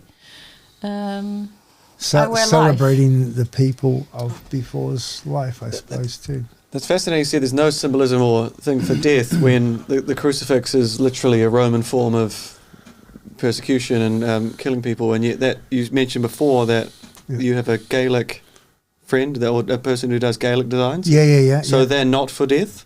Well, the cross is a modern. All Celtic designs pre-Christianity, there was no crosses. Crosses is a modern thing, and that's what the Christian church did to a lot of cultures. What they did is they came along, they seen a culture, they added their own thing to it, and the Christian Celtic cross became a design. So you're saying the Christian cultures of Earth were the first people to add death to tattoos? It's a big statement to make. That is a big one, though. Yes. I think we should maybe look into this. Yeah. Well, We'll put a pin in it. hey, didn't very Jesus have a sharp. tattoo though? I beg your pardon. Didn't Jesus have a tattoo? Please tell me more. I'm pretty sure he did, right? He Well, should have. There was a guy, we talked about this guy that was tattooing the King of England, and on his business card, I might have one of his business cards at home. It has George Burchett, tattooist of Kings, Queens, and Jesus Christ. So, So I've never heard of this. I'm going to have to look it up. Fascinating. Yeah. Isn't it interesting how not that long ago they made those studies and they redid Jesus' face, brown guy, curly hair. Well, it's true. Like considering the area and considering the time, he would have was looked alive. like He was brown. He was like he had completely different shape and face. And even with all those evidence, let's say or study, we stick to the white long. The hair. guy with red hair, right? No, he would have looked like Klinger off MASH. You wouldn't, eh? I don't know much about MASH, but I'm just trying to think. Is it to do with the more expensive stones to do carving out of and sculptures? Are they white stones like marble? And maybe that's became an art form of the most expensive thing that we get, the hardest, strongest, most enduring form of sculpting these things could have been that. And that match. I'm just making this up. I'm just riffing. But I'm trying to justify it. I'm trying to come up with a way. The most things that I've seen like sculpted out of marble are like penises. Oh, wow. Penises. Yes. You've lived a life. Have you guys ever tattooed a penis?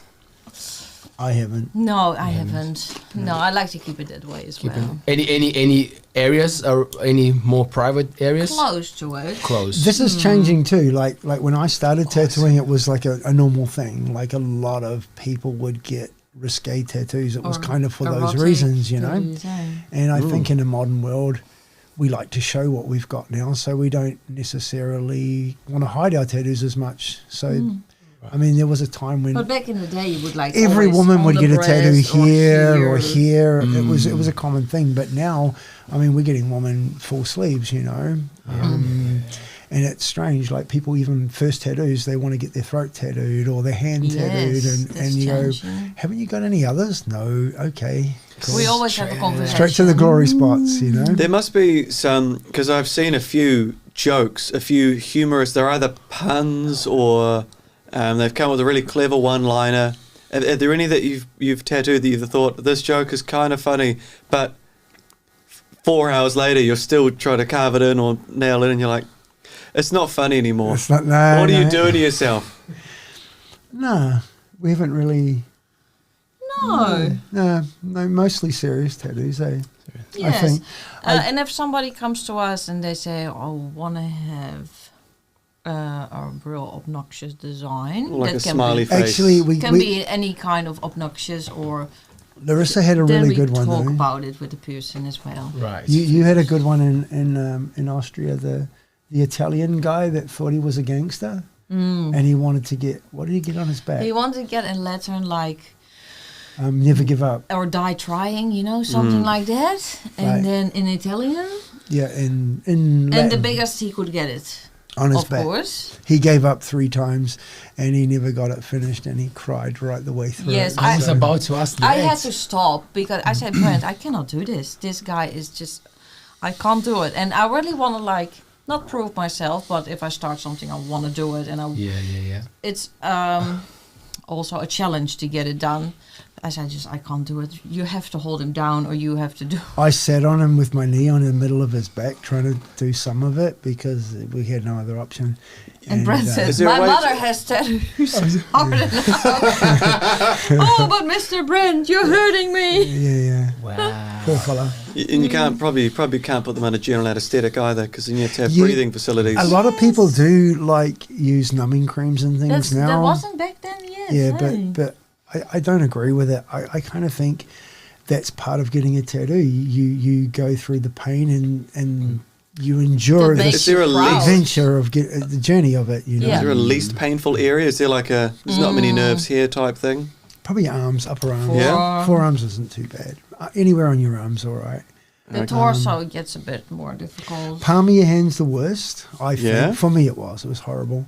Throat's not so good, right? No, throat's not so nice. And belly button. I've got the inside. Like the Inside? the inside of your belly button gets flat. Yeah. Yeah. So that's The end of your umbilical cord is marked. because that's the idea of it. You get it blacked out because it's from boy to man. So Then the cut off last the bit's connection. cutting the cord to your mother. So you black it out. What about the nipple? Yeah. Because some We people always do make- the black yeah, thing, right? yeah. They just do. We always What's make the name of the? Is there a name for when you black the whole like? Like you call it like blackout. lots blackout? of people Like are doing that now. I like it. I think it I looks love super it. cool. Especially like over the years, people used to get lots of little tattoos everywhere, and in the end, you start looking like someone's been drawing all over the phone book. Not that we have phone books anymore, but you know what I mean, right? I think they So- send them out Do still. you remember Yeah. those things? Yeah, so I do. yeah, Good. so now a lot of people just end up blacking areas out, and I think it's just trying to go back to that bold, clean look that we had before we had tattoos, I suppose. If you turned up at a tattoo convention with no tattoos, you'd be pretty cool. Some people get it to get like things covered, but other people just get it because they like it. Yeah, I remember years ago there But was the a. nipple, nipples not good, Not right? easy. Yeah. Oh yeah, don't touch mine. Actually, another good story, right? We went to we a- always film it though if we Yeah. do it. We went to a convention in New York, and Sadist. there was a Japanese guy. There's this Dutch guy that does Japanese bodysuits. So Japanese bodysuits are like arms, legs, stomach, back, like these big, colourful one-piece designs almost. And this one guy, this Dutch guy, is quite famous for it. And he was talking to me and an Australian guy, and we were quite drunk, so we were like just taking the piss out of him and listening to him. And Dutch people are quite serious normally, eh, babe? Especially that one. And so he's talking about his bodysuits, and the Australian guy goes, "So, what do? Like, you do these whole bodysuits, and then their dick and their backside is left with no tattoos. Doesn't that look weird?" And he says, "Yeah, we have nipple, and then we have dick day, and then we have bum crack day." And I'm like, really? So the Aussie guy comes out with, "Okay, bum crack day. I'm a bit sick today, guys. I'm calling in sick. I'm not coming to work." So we lost it. It was pretty cool. You But just yeah. plan them all in one day. to So get he'd do done. these whole bodysuits, and then he'd just get 5 guys in, and he'd do the whole lot in a day, you know. In a day. So they'd look really strange, I'd say, if they did leave it out, you know, I suppose. You know. When I went to Tasmania, that FOMA, that big arts gallery there, I don't remember. I think it's Yeah. FOMA. There was a guy who sold his skin. Wow. Yeah, and he was the piece of art. So yeah, he yeah. was sitting there, and I think it was Virgin Mary Yeah. on his back, like beautiful art gallery. But he was there like for I don't know how many hours per What, day. living, like, person? No, like he was the exhibition. Like he was part of the exhibition, Yeah. so he was sitting there, Yeah. and I think he was touring around the world, like showing Yeah. his artwork on his back, and he had already made a deal with someone that he couldn't tell the name, but that paid for the leather for his skin. So when he's dead, Oh yeah, that happens. Some, That happens? Yeah. Some artists get really quite creative. I got a friend up in Switzerland, Sweden, the guy that had the Frankenstein idea. What he did is he got a guy to cut like scarification, and he cut these big cuts all through his skin like it looked like Frankenstein, like pieces of skin had been sewn all over his body, like like different levels, and he got different tattoos put in each piece of skin from different artists that did different styles, so it looked like it wasn't his skin and it was sewn on him. It was super creepy, like really weird, but super cool idea. You Does know, he like, go as like Frankenstein or Yeah, something? yeah. That would be cool to have a Yeah. look and find something. Wow. yeah, pretty neat, eh? It's a great Does- idea does- for someone else to do. Yeah, Yeah, No, not me, but I love how you Yeah, I did love that. what Yeah, you yeah. did. It's a different thinking, you know. So It does that jacket of skin in Iceland has Yeah. tattoos as well. yeah, and you've heard of that, eh? In Iceland, they've got the witch There's real witch museum. culture. So the last kind of witch culture in Europe ends up in Iceland, right? So they have the little book of spells and stuff. I've got that if you Cool. want to see it. It is It's pretty cool. Mm. So anyway, they've got this witch museum, and in there they've got that Technicolor Dreamcoat.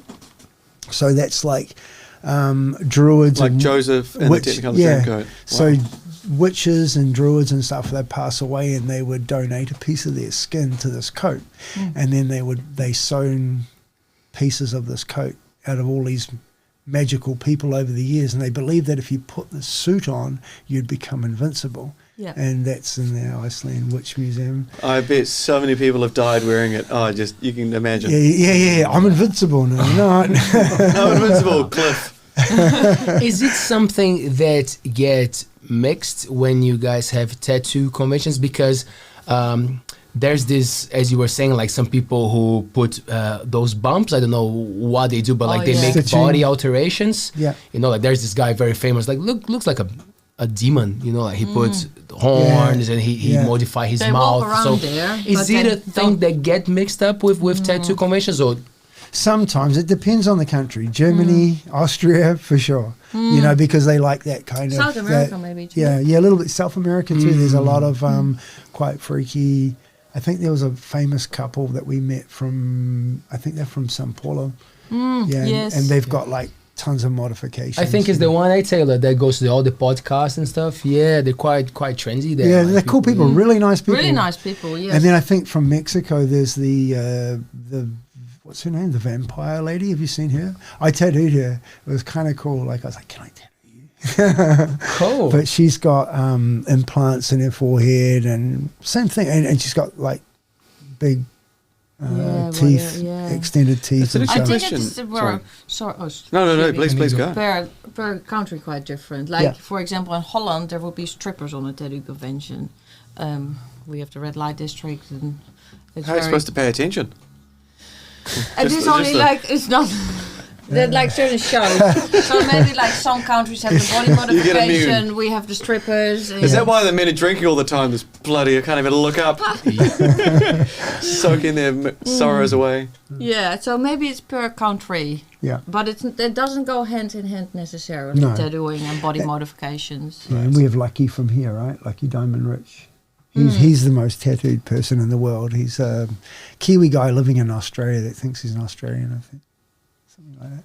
He can be whoever he wants to be, Yeah. Brent. He's all How black. Dare you? Yeah, okay, sorry. Exactly.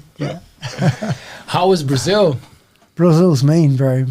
Yeah. I haven't made it there. A lot of people, man. Unreal. Yeah, I liked it. It was really cool. Yeah, super awesome. Yeah, you've been multiple times, haven't you? Yeah.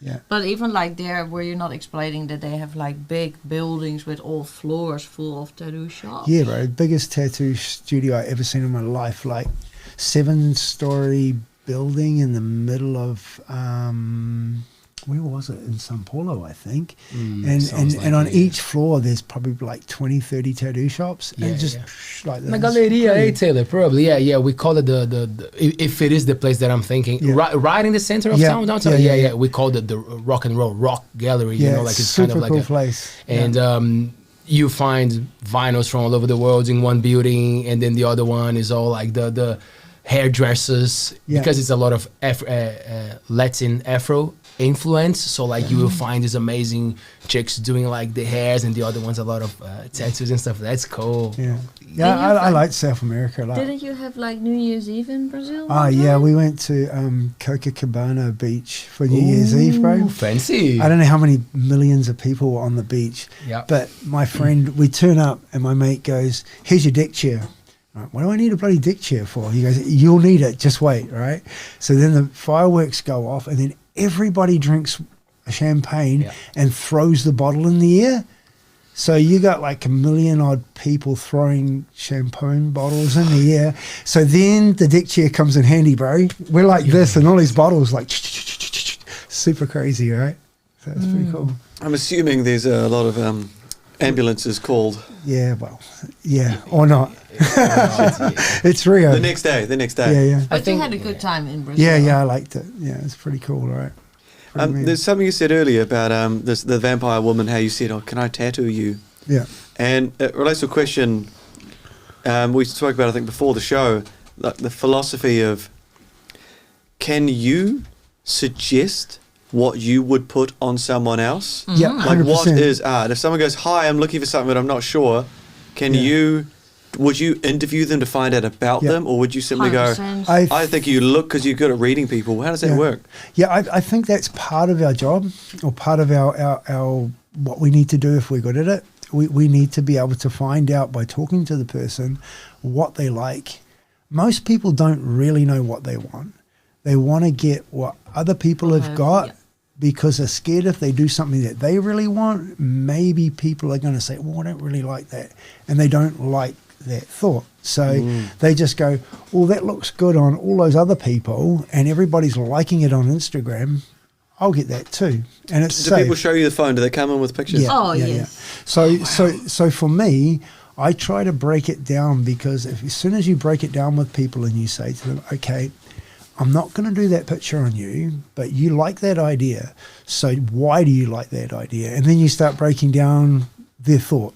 Why you want to have it in a certain And then you spot. start building it on their body. So then you mark their body shapes, their muscle shapes. You start sketching rough ideas that don't look like the picture at all, but just some movements, just to show them that that's what it could look like on your body, and then show them why it should be the size in proportion with the rest of their body, which tricks me up sometimes now because they want different things. back in the day I used to say, you got to do it like this because it'll make your bum not so big. And now all the girls say, yeah, but I want my bum to look big. It's like, damn. One girl said, I don't want this. So it's changing, but I'm getting used to it. So it's those things, you've got to be able to, you've got to make guys look more buff. You want to make girls look more feminine. You can't go and put something on a girl that makes her look like a truck driver, and you can really do that if you don't know what you're doing. Especially with the cultural idea. So I was doing a lot of facial tattoos when I was in Europe, and I wasn't necessarily doing cultural designs. I was doing more to shape their faces because people over there were doing it just to be different, which I didn't like the idea, but it's so trendy. It was a tool for me, to be able to learn what I wanted to know. But also when you're doing that, everyone's got a different shaped face. So you've got people with big round faces like this. If you go and do a line that way across their face looks wider and rounder, right? If you do a line that way on their face looks skinnier. Because you have a defined line down the center of your your what's the word? Beautiful head. You're beautiful. You have a line down your beautiful head. Thank you, Larissa. That was really helpful. Yeah, a lot of those things, they will change your facial shape if you do it wrong, and that's with all tattoos. I say to people, I get people coming, I want my design right here, and I go, why? And they say, well, when my t-shirt will just cover it, it'll be good, or I want it right there so you can just see it below my t-shirt. I go, yeah, but the top's going to start here, so that makes your arm look. What if you don't wear this long, right? You need it from right up here because you want your arm to look as long as it can be. It's got to go to the beginning. And there's all those little things that you have to add into it. And most people, if it fits on their phone screen, that's how good it looks. And it's like, no, it's got to fit on your body. If the tattoo looks good on your body and it looks crap on your phone, we've probably got it right. We maybe take it quite serious what we do. We really want to give the best tattoo or the best design or what fits the best to the person. We always talk with the people. Yeah, so that's part of the job. Yeah. Wouldn't it be hilarious if Larissa leant over and it's like, we don't really give a shit what we put on people, really. We sometimes bother, but honestly, no one really cares. Imagine if she was leaning and telling us that. Like, I'm Yes. glad you take it seriously. I mean, imagine But if you did it. translated it very well right then, right? Is Yeah, that, that's a gift, right? For me, Whoa. it is, but like, I don't know. We do take it like very serious. You have to. Yeah. We want to sleep good at night. We want to look ourselves in the mirror and feel good about what we do. What do you guys think about the removal, the laser removal? Because how recent, like how old is this? I Painful. don't like it because when I started getting tattooed, it was you did it, and that was the risque part of it. It was exciting. Wow, this is going to be on my body for the rest of my life. And now I get people coming in and saying, I can do this, but if I don't like it, I can just get it removed. Yeah, that's And I not Does go, it leave a mark? It does, eh? Yeah. Yeah. No, Yes. it's silly. It's even changing the industry while they want to make the pigments less strong, So they're that easier they're to easier to remove. remove. Yeah. So you would be able to, at some point in a couple of years, you'd be like, oh, so would you like the easily removal or would you like the hardcore? Or if you want to put your fiance's name there, do you really love her? Yeah, Or do you yeah. love her? We even, we had these ideas. You imagine if there was an ink that you could switch on and off that had two sides. You run a magnet over and it flips over. That'd be badass. It'd be fucking cool, right? Oh, yeah. Then I might get one. See? Like a disguise skin suit. Would you recommend if someone comes and say, "Oh, I don't like this tattoo," if they remove it and try to get another one on top of it? Yeah. Is it a worse choice? Is it better to just cover it, or does it really matter? Because it sometimes feels to me we- like that it's going to Yeah. get quite sensitive, your skin, after Yeah, that. no. Is that right? Yeah, Yeah. I think by you've got the first tattoo you've got, or the second cover up, or whatever it is. They're all part of the journey. So why get it hurts? Why get it taken off? Yeah. I mean, Try to live I've with got it. stuff on me that it's horrible, bro. It's terrible stuff, you know. But it is E.g.? my story. Oh, I'd love to know. Is there anything you'd be happy to share with us that, Have a that, good you, one. that you deem to be... No, it's just. Or just you don't fancy anymore, or No, something that marks the time? It is part of my journey, you know. Yeah. It's stuff that Yeah. it shows how old I am in a way, you know. And it's cool. I like it, you know. And I know to have tattoos like these, you have to have gone through what I've gone through to have them. So they are part of me. Sometimes you know? They got you cool wake stories. up and then you dream that all your tattoos are gone. Oh, and he yeah. says, I have a nightmare. I Yeah. dreamed that all my tattoos were gone. So that wouldn't be good either, right? No, they hurt. But the most funny actually story about covering up or something like that was actually in an old docu about tattooing here in New Zealand. In Auckland, yeah. And there was this guy who went to this tattoo shop, got the name of his girlfriend, called, she was Julie. Got Julie tattooed on her arm, broke up with Julie, went back to the tattoo artist and said, I want to cover it up. And the guy said, well, if you are so silly to get this name tattooed on your arm, which he did, you just keep got to it. live with it. Yeah, so he did. It was a silly idea to begin with. So the guy takes off, has still this name on his arm, meet this new girl, get married, still had- got this name on the arm. And they They had get a daughter. a daughter, and they called it Julie. Julie. Problem solved. There you go. Not bad, be, eh? Be patient, hey, in life. Yeah, And I yes. love that story. Can you imagine the 21st? Just make kids. I just got named after Dad's first floozy. It's pretty Yeah. cool, right? He made it work. Right. He made it work. Yeah. You could have made it a middle name or something, I don't know. Yeah. I don't know. I think it's so, It is nice. yeah. Have you got any bands tattoo? Any like from a logo from a band or a name? Because you, not your thing. I kind of No. bypass Wait, that. but actually don't really have a right. Are musicians a market for your trade? Yeah, I tattooed a lot of musicians. I tattooed a lot of musicians in Europe, which was quite cool because especially I was doing a lot of like solid black work, so they kind of seemed to like that. So we tattooed a lot of big name German bands in Europe. We got to meet quite a few nice ones. Were they music designs or were they musicians who put No, their own stories, no, their own cultures? Most of the musicians that I tattooed were getting. They wanted something real. They had enough money, you know, so they would want, especially because we were doing some kind of Polynesian based idea, and to them that was kind of exotic, I suppose.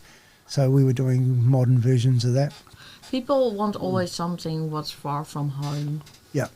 Yeah. So when you're here, people want to have maybe Japanese tattoos. When you're in Europe, you want to have Polynesian tattoos. That's interesting. Yeah, it's weird. I think Yeah. that's also a little bit what it is, eh? You have a tattoo? Yep. I got one here. I got a hammer shark. Yeah. Right. Maori, yeah. They call the mango paro, I think. Yeah. Mango paro. What made you want, or when did you see and go, that's a cool idea? Started as a project that I still have it of adding to it. So I kind of like have the journey that I'm going through and how I think it should look like. So that was one of the first steps of swimming in new waters in Yes, New it's Zealand. a marking in your life. Yeah. And then getting my residency became the second project that I haven't got yet, but it means that I'm grounded, that I'm settled. Yes. And then where I want to be, which will happen at some stage, it's I'm not sure about the animal, but I have this idea of something with wings, because then I take off. And then Stingray, off I go. manatee. Something will come. And then I went to Yes. Japan, and it was very random. I just walked in front of a tattoo shop, and like my whole journey in Japan was with music. I was diving into the vinyl shops and listening to music all the time, and it was very good for my soul. I was feeling great. I walked everywhere in Japan, like I walked. So this guy was telling me about how he was like, "Oh man, music seems to be so good for your soul," and I'm like, "Yeah."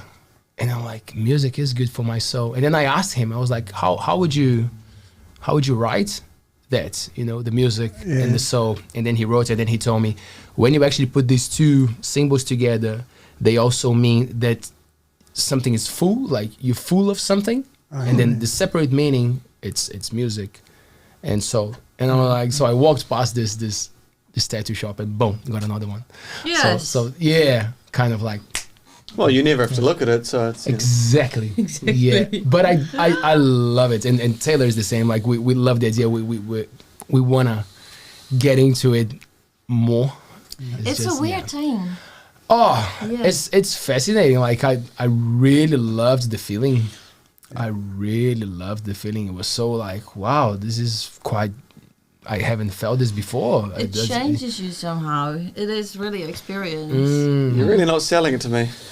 Oh no, I'm not trying to. If these guys are not convincing you, who am I to convince you? I'm like, no. So, a thought occurred to me about you're never going to see it.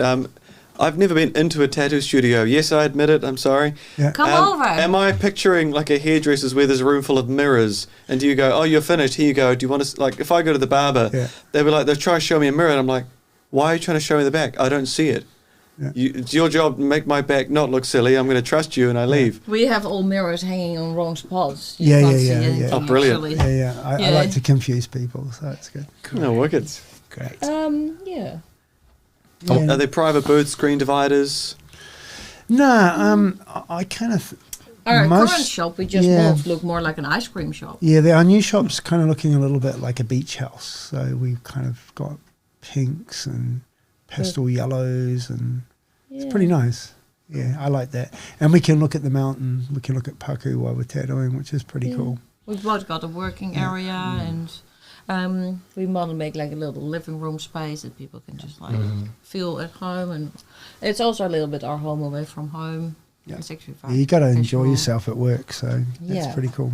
It's nice, eh? Do you guys also go to people's houses if it's Nah. no? We do. I But we used to, prefer like, when I first started, I shop. did, but I prefer to have everything set up in the same spot every time I tattoo it. Yeah. It helps that thought.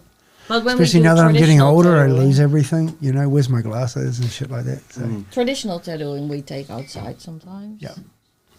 We have a traditional room set up in the shop as well, so we try and keep it separate from the other. So with that, we tattoo on the floor. So Mats? yeah, Mats we down put there. mats on the floor. So the whole idea is that connecting ourselves to the ground and things like that. It's pretty cool. That's a big part of it too. You've got to do it that way. If you don't, it just doesn't work. It's horrible. Yeah. It's pretty neat. I want to bring the audience to the chat. There's a chat going on. That's No for sure. way. Yeah, like it's I didn't expect yeah, that. not many questions. I'm gonna ask the questions, but like people are they're funny. So like some of the old comments, Karens and Marmites is fucking awesome. Vegemite is for pussies. I love Vegemite, bro. And then someone, no, Marmite all the way. And then Tara, Fabian's partner, says, our Austrian student had tattooed her own ankle. Oh yeah. And then was terrible. Matt, who is English, lives in Germany, says, I have a few homemade tats. They are not great. And then Tara says, I think she would have been your type of Austrian. So yeah, probably she gave it a go. Cool. And then Chloe asks, what about the Otzi curse? Because you mentioned the Otzi curse. Yeah. But yeah, can we ask about that? Yeah. Yeah, so that was the thing, like the people, most people that were in contact with the studying of him and stuff, lots of people were getting sick and dying and stuff. So that was the reason that we did go there to put the markings on the guy, because he did believe that it would release him from it. And it did. He seems to be fine, and I think too. You feel fine too, right? Yeah. We loved it. I mean, and I think too. We talked about this a little while. There's curses and things and tapus around lots of things that people do, and if you do it with a clean, pure heart, you're going to be fine. You know, and I think half the time, if you accept that those things are there, then you will be protected from them. If you do have that thought. If you go at them without even acknowledging them being there, you're going to get damaged, you know. I mean, I had a shop in Austria, which was super crazy. Like, my shop was built in the 12th century. It was the second oldest wooden house in Austria. So they had like a little fairy tale about the house. There was a witch in the house. There was a cow that the miners took. They ate the cow, stuffed it full of hay. The old lady who was blind tried milking it, didn't get any milk, got grumpy, and a golden... Yeah, there was a golden egg. Golden egg and a hen and things like this all came from this house. Not from the cow, not from the milking. No, there was a story that all came around this house. And a lot of people said to us that, the house, there was a witch in it and it's bad luck. If you live in this house or work in this house, you'll get money greedy and you'll go crazy, right? It affects you. And then I said to one guy, I said, nah, we're different.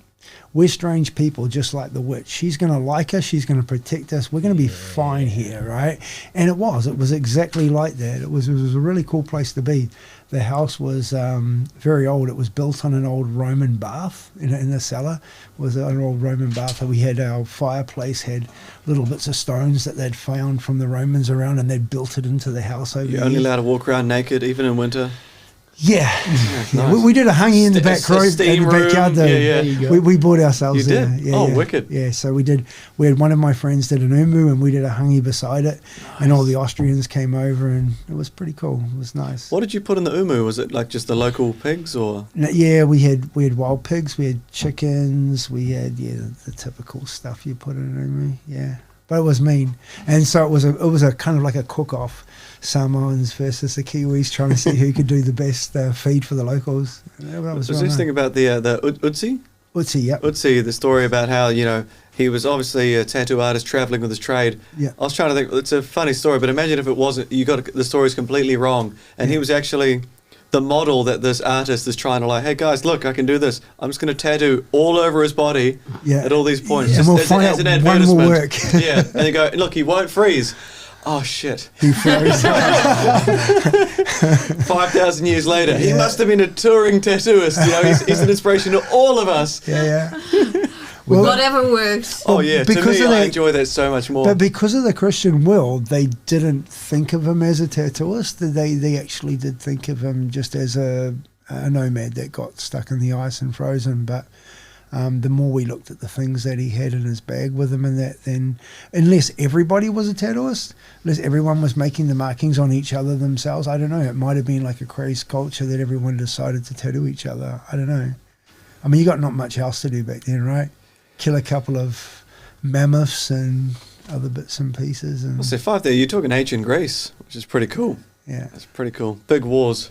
Big wars. We got a great comment here, very special one from Stu from Blue Ginger. No way. Yeah, so he says, Malo Fano from Bali, loving this chat. Miss you guys, getting inspired with all the vegan goodness for you.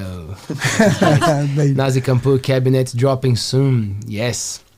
And then Chloe says, the term tramp stamp is very misogynistic. What about the tattoo makes the person a tramp? Ha. I got one. Oh, and then Stu says that I think she has one, I guess, is what I think. Chloe's what she's going, yeah. She's got a few She's got a tramp tattoos. stamp, yeah. She's So- got a few tramp stamps. So Stu is saying that he's got one tattoo. See you, mate. Oh, I thought Thanks, you mentioned Hector. a tramp stamp. And then Tattoo Plural. says, oh, and then Stu says, I got one. Beautiful work. Thanks, bro. True for me. Wait. Tatau. I mean, not tramp stamp. So Stu doesn't he's got a tatau. And then Chloe says, Stu, I wouldn't be surprised. Anyway, we got How one amazing is that? They're in Amazing, Indonesia. And they're Yes. tuned in. that it's a great audience for this show tonight, which is pretty cool. We miss you guys. So we got a cool question. Can you ask what their opinion is on tattoo as a form of self-harm? Self. Mm. Wow. Oh, Yeah, I don't think know. some people I have think that as well. maybe some people do have that issue, and I don't think I don't think you'd go out and spend money to self harm yourself. Really, you know, like you'd probably find easier ways to do it if you're in that mindset, right? I don't know. I find that for us as professionals, most people that come into us to get tattoos, we talk to them for quite a long time. We won't normally tattoo them on the day, so they have time to think, and we have time to think about them as well and what they're thinking. But sometimes tattoos come out of inner pain, like a person who died, or there is some kind of pain Connection. connection with Yeah, it. yeah, But true, maybe true. not a physical pain, but there is a lot of time some kind of pain behind it. Not Yeah, always. true, true. Because you spoke earlier Or about... maybe a healing of that pain by expressing it Yes, too. you said that Yes. going Yeah. through that journey of that pain Yeah. could be, maybe that's leading to that, like, yes, there's pain involved, in essence that is self-harm, Yeah. but it's, you know, bringing them into some connection with Yeah, something, or yeah. a community or a realization culture. of where they are. Yeah, Yes. yeah, it's true. Or like a loved one has passed away and they want to mark that somehow. A lot of people do that. Like, I mean, I've tattooed a lot of people memorials for people that have passed. I mean, I've had people that have got tattoos of their father that have died. You know, and then they've got his tattoo tattooed on them, even though they don't like the design. It's that connection to their father by getting the design, or their mother. You know, I've even had recently a lot of people very, like, it's not a normal thing, but recently it's been quite popular. A lot of people that are passing with terminal illnesses, and they're getting Yes. tattooed. Yes. And With and what, I'm sorry? they're getting tattooed So before with they terminal go. illness, they're dying. Okay, so Two people in 1 week. Like, so it's really quite, for me, when I do talk to these people, I'm really interested in why as well. And that's one thing I do with everybody I tattoo. I'm interested in why they're doing what they're doing. So why we're tattooing them, we're very close to that person, you know, that they're going through pain. So we're trying to relax them. So by doing that, you get them thinking about things they don't normally think about. Do you talk people out of tattoos if it's? I if have it's done. important? I mean, if people have come to me and said, I want to do this, and their valid reason why they want to do it is not really acceptable for me, if it doesn't fit the picture for me that they're going to do this for the rest of their life, then I don't really want to do it. Like, I've had people, like I said before, I can get this removed, or I want to get this because it just looks good. or people I'm say, kind I'll pay you, so you have to do it. I've had that one, and that's pretty for me like a, okay, No. goodbye. No, Yeah, go next door, see Larissa. It's, Yeah. She's European. She owes money. Next curtain. It's well. So But self-harm, I don't know. I think there will be for some people self-harm in it as well. Yeah, for sure. That Yeah. could be, but I don't know. I think But then lots of people. what I have noticed with tattooing, self-harm. it's a really good tool to actually get to know people and know people's feelings, because they're going through such a big important thing. It's there for the rest of their life, so they do put their feelings out. But I have noticed over the years, most people haven't got much depth. You know, the depth is getting less than it used to be. So, Do you hear that, public? You're shallow. well, You know what I mean, though, right? We need to. Maybe it's just that connection's not there anymore. That wire isn't connected like it used to be. So I think that is our job, is to hopefully connect them to that again by triggering a thought. So if someone says, I want to do this, and I go, well, I don't like the idea. What about, have you ever thought of this or this or this?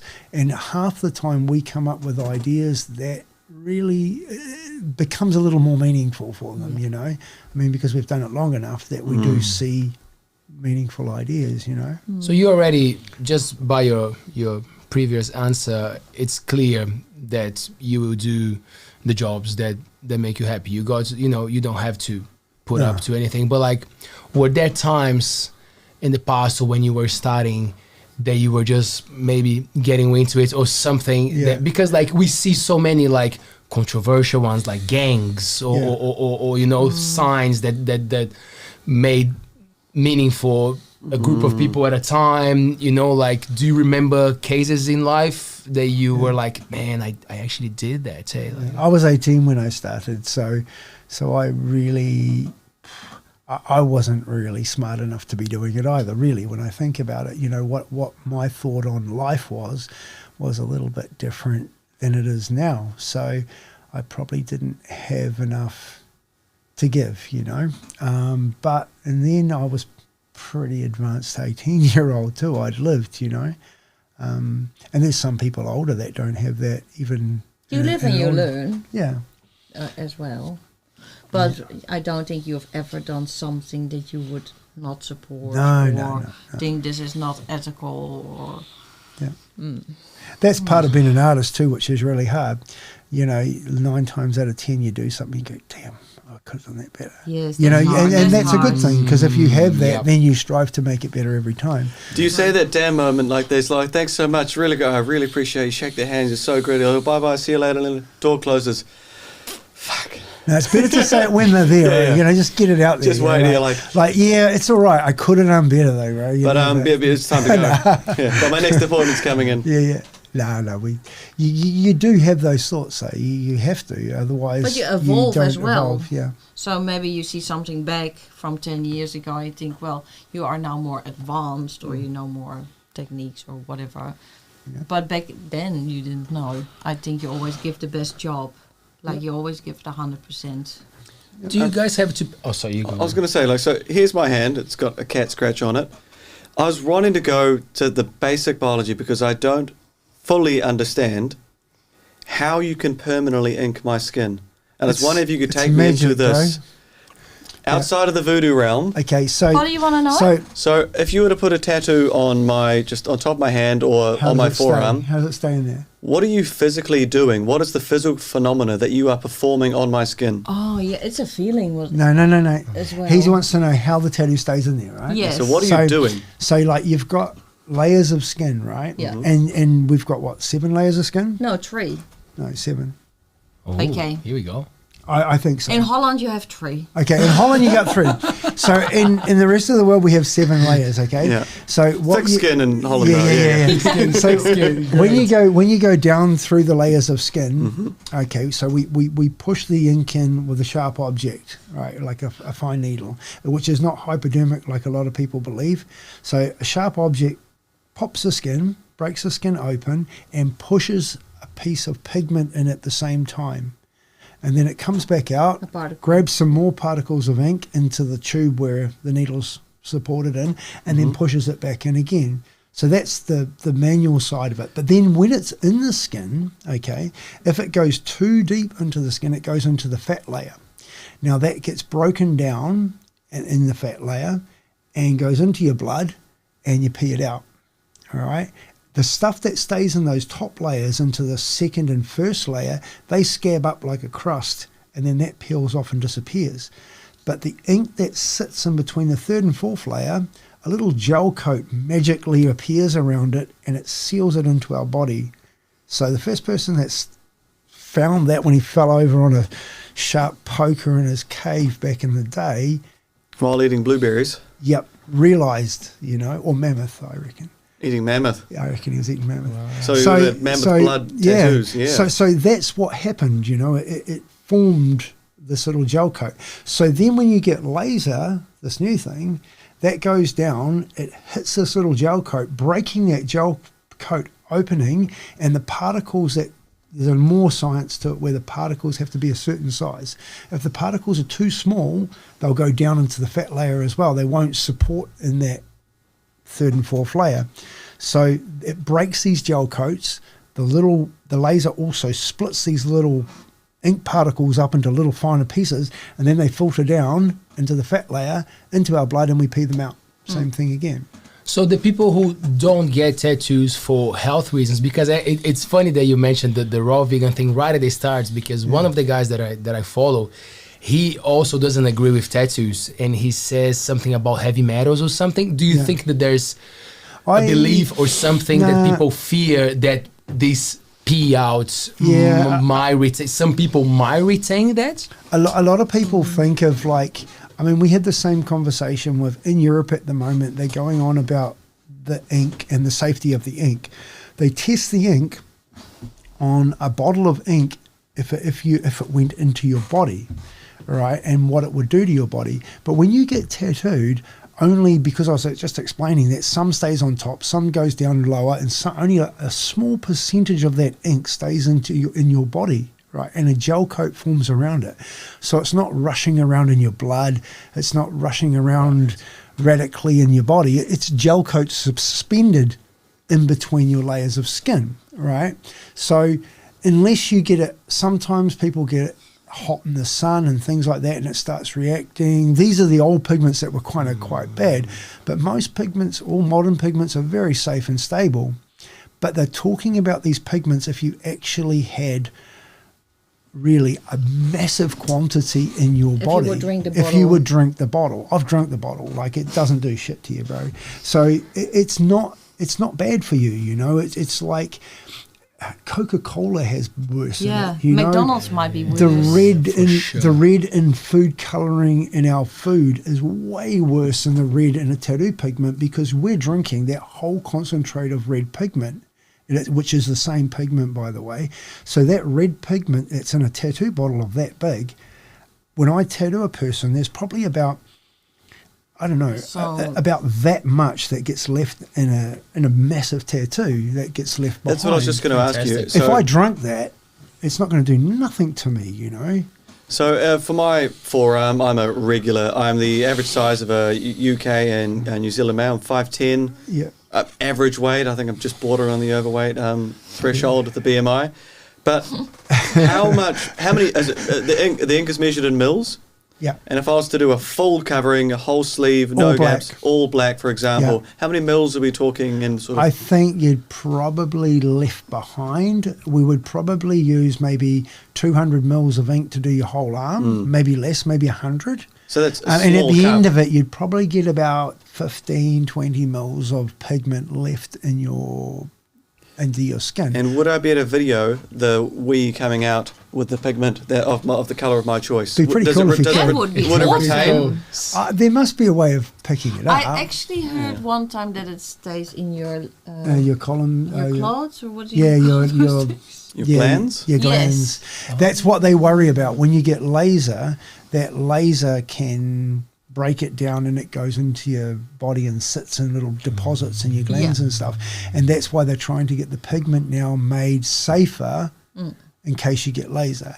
And that's the argument I keep having. It's like, get a tattoo or don't get a tattoo. This is something you put in a little pamphlet in the waiting room. Yeah. Yeah. Here's your glands. Oh. Yeah. You know, it's kind of weird. It's like, I mean, they don't have that worry about when they get plastic surgery and stuff, do they? So put this amount of plastic in your chest and You'll be fine. You'll be fine, you know. I don't know, man. If you ate that much plastic, probably going to choke, right? Well, you mentioned McDonald's. Yeah, we did. Yeah. It does. It works. Oh, great. Yeah. Or fish. Actually, reminds me of I had to another go that little far. stupid story. I tattooed in Austria. I was Yes, tattooing. that's quite funny. I was doing cosmetic tattooing for a plastic surgeon who was doing implants and stuff. And he would send these women in to me that had plastic surgery done. And most of breast augmentation, breast implant. breasts, yeah. So they'd have the little cuts underneath the nipples and stuff. And we had one came in that looked like, I don't know, a 70-year-old Barbie doll that was very large chested, and she just told me, I want it to look normal. Natural. Like, natural. I wanted it to look natural, the colour that I was going to do. scar. I lost my marbles, man. I was like, oh, it's way past that, you know. But it's super weird how these people believe that what they're doing is making them completely... We are freaks by getting tattooed, you know. But that's quite normal. It's weird, right? Wow. Human beings, eh? We are. Human We're beings. Fascinating ants in a pond. fascinating Drowning. parasites, right? Yeah, and Okay. quite really nicely actually. I don't know. This is a great chat, guys. So much that we got from this. I'm having a great time. No, if you learned something, did you learn something? I'm new? learning a shit ton. Amazing. Shit ton. A shit ton, yeah. So are you going to explain that word? A shit ton. No, the other word. The dad bum. Dad bum. Ah. It's a good word, right? So for those listening, the word dad bum has been slipped in, I think, 3 times to this sort of 2-hour convo. And my son Wallace drew a picture of something that he realised looked like a bum. And so he decided to draw a penis. And then he decided this is dad's. This is dad's little penis and his little legs and his arms and his face. This is dad bum. And so I now have a picture at home, a signed picture of dad bum. You should get a tattoo of that Of that bum. Well, I mean, Hey, let's on, do bro. it live. I reckon, bro. yeah, dad bum tramp stamp. Yeah, it's done. Dad bum. Guys, so before we wrap it up, tell me how we get in touch with you. That's If you want to share it, because you guys seem super busy, but I think it's a good idea. we always like just come in.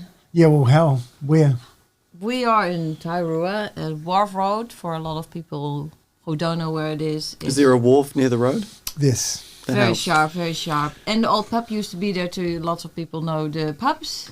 The old pub. And It's by the bakery in Tairua as you head out of Tairua. yes. Even if you don't want to get tattooed, just come in for a chat. We always like to meet new We're going to have a people. little gallery in there as well. We're hoping to have potters and painters and weavers and maybe mixed media. We'll do That some we just galleries do once to a have month a good and- excuse to drink wine and crackers on some Great. evenings. and water. Yes, Great with some idea. cheese. Put a turntable there, man. you Some know? vinyl, bro. Yeah, man. That would be cool. And otherwise, send us Social a text. media? Social media, I can't always respond straight away because of You have our a life. Yeah, we have a life and no Wi-Fi. But as soon as I can, I'm on it. I'm so glad you replied to me. Yes. That's cool. But probably also the day after. Yeah. But that's It just worked. the way we live. And most of the time, especially Brent, just come and see me in person. Yep, it's better. Brent and Larissa, what a pleasure. That was cool. Thank you, Yes, guys. it was It's good so fun. exciting. I've actually got one little question left that's been Do it. nagging. I've got it. So Do it. Last one. Do it. you talked before about art, but I want to know about the business. You've travelled the world for years and years and years and years Yeah. to conventions. Who funded that? How was that funded?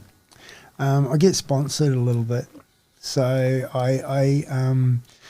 I've been doing this a very long time. 30 how many years? 34. 34 years, yeah.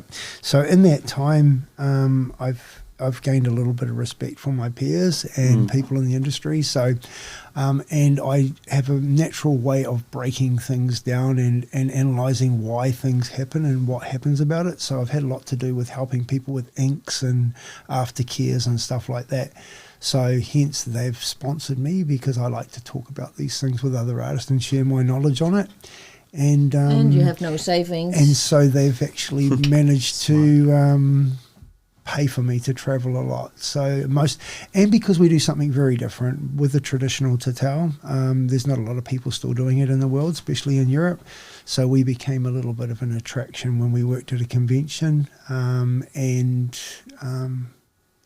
That's So how we I do suppose it. a target of this is also that, because obviously we work at schools, we work with young people, and there may be young people watching. I doubt it, because we've been talking for a while now and their attention spans are this long. Yeah. But if a young student is wanting to go, I'd be keen to do that, and I know you've had a group come through you. Yeah. But is it a profession where some go, I can make a living on that. I could travel on that. I could do this as a proper did. business. Yeah, you can, did. but I do find that Yeah, the attention span thing is very hard. You've really got to stick at it, and it'll be hard for a long time. But in the end, I think you can do a lot with it. And you need to apprentice to somebody, I would take it. Yeah. I apprenticed with a couple of guys in Australia originally, and they didn't. In New Zealand, I asked, and no one would teach me because it's taking money out of their pocket. Mm-hmm. So in Europe, in Australia, they didn't mind teaching us because eventually all Kiwis come home, and it worked. So. But you funded it a lot of yourself as Yeah, well. With what yeah. you made, you kind of like break even as well. Yeah.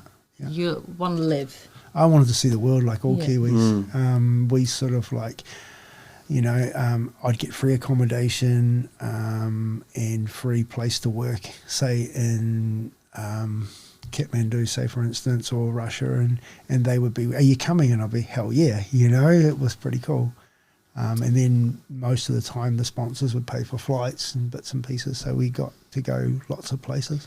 Cool. Well, thank you. That was Cool. the last little question I had lingering there. Yes. So if you believe in something, kids, go for it. Yes, Yeah. do Right? it. Yeah, do it. Yeah. Follow your heart. Yeah, and get tattooed. And get tattooed. that helps a Yes. lot, Yeah. We might take the whole crew to Yeah. Tairua, eh, Fabian? Yeah, I can you got a drive. tattoo? I'll drive you there. You drive. Fair enough. Thanks, Taylor. that's Thanks, guys. It's Thank been a you, pleasure. guys. Thank you so Thank you, much. guys. Thanks, Fabian. Thank you very much. So for you watching us, don't forget to subscribe to our channel. We're live 3 times per week, every Monday, Wednesday, and Friday. And we're back on Friday at 7 p.m. with Mr. NZ Dan. He's an adult entertainer and a masseur. And Wow. I know, right? Yes, Can you believe wow. that? Can you believe that people were saying that we shouldn't do that? So like people are telling me in my show who I should or not No. talk to. Hey, No, let him be. Let him share. Let's chat. Let's see what people are up to, right? A lot of the 100%. things. Oh, look you at do. these guys. They're covered in tats, and we brought them in anyway. And we're talking. Yeah. You got to see what people are up to in life, right? So if you don't want to listen to that, just don't. If you want to, tune in 7 p.m. Friday. I'll see you there. Peace. Woo.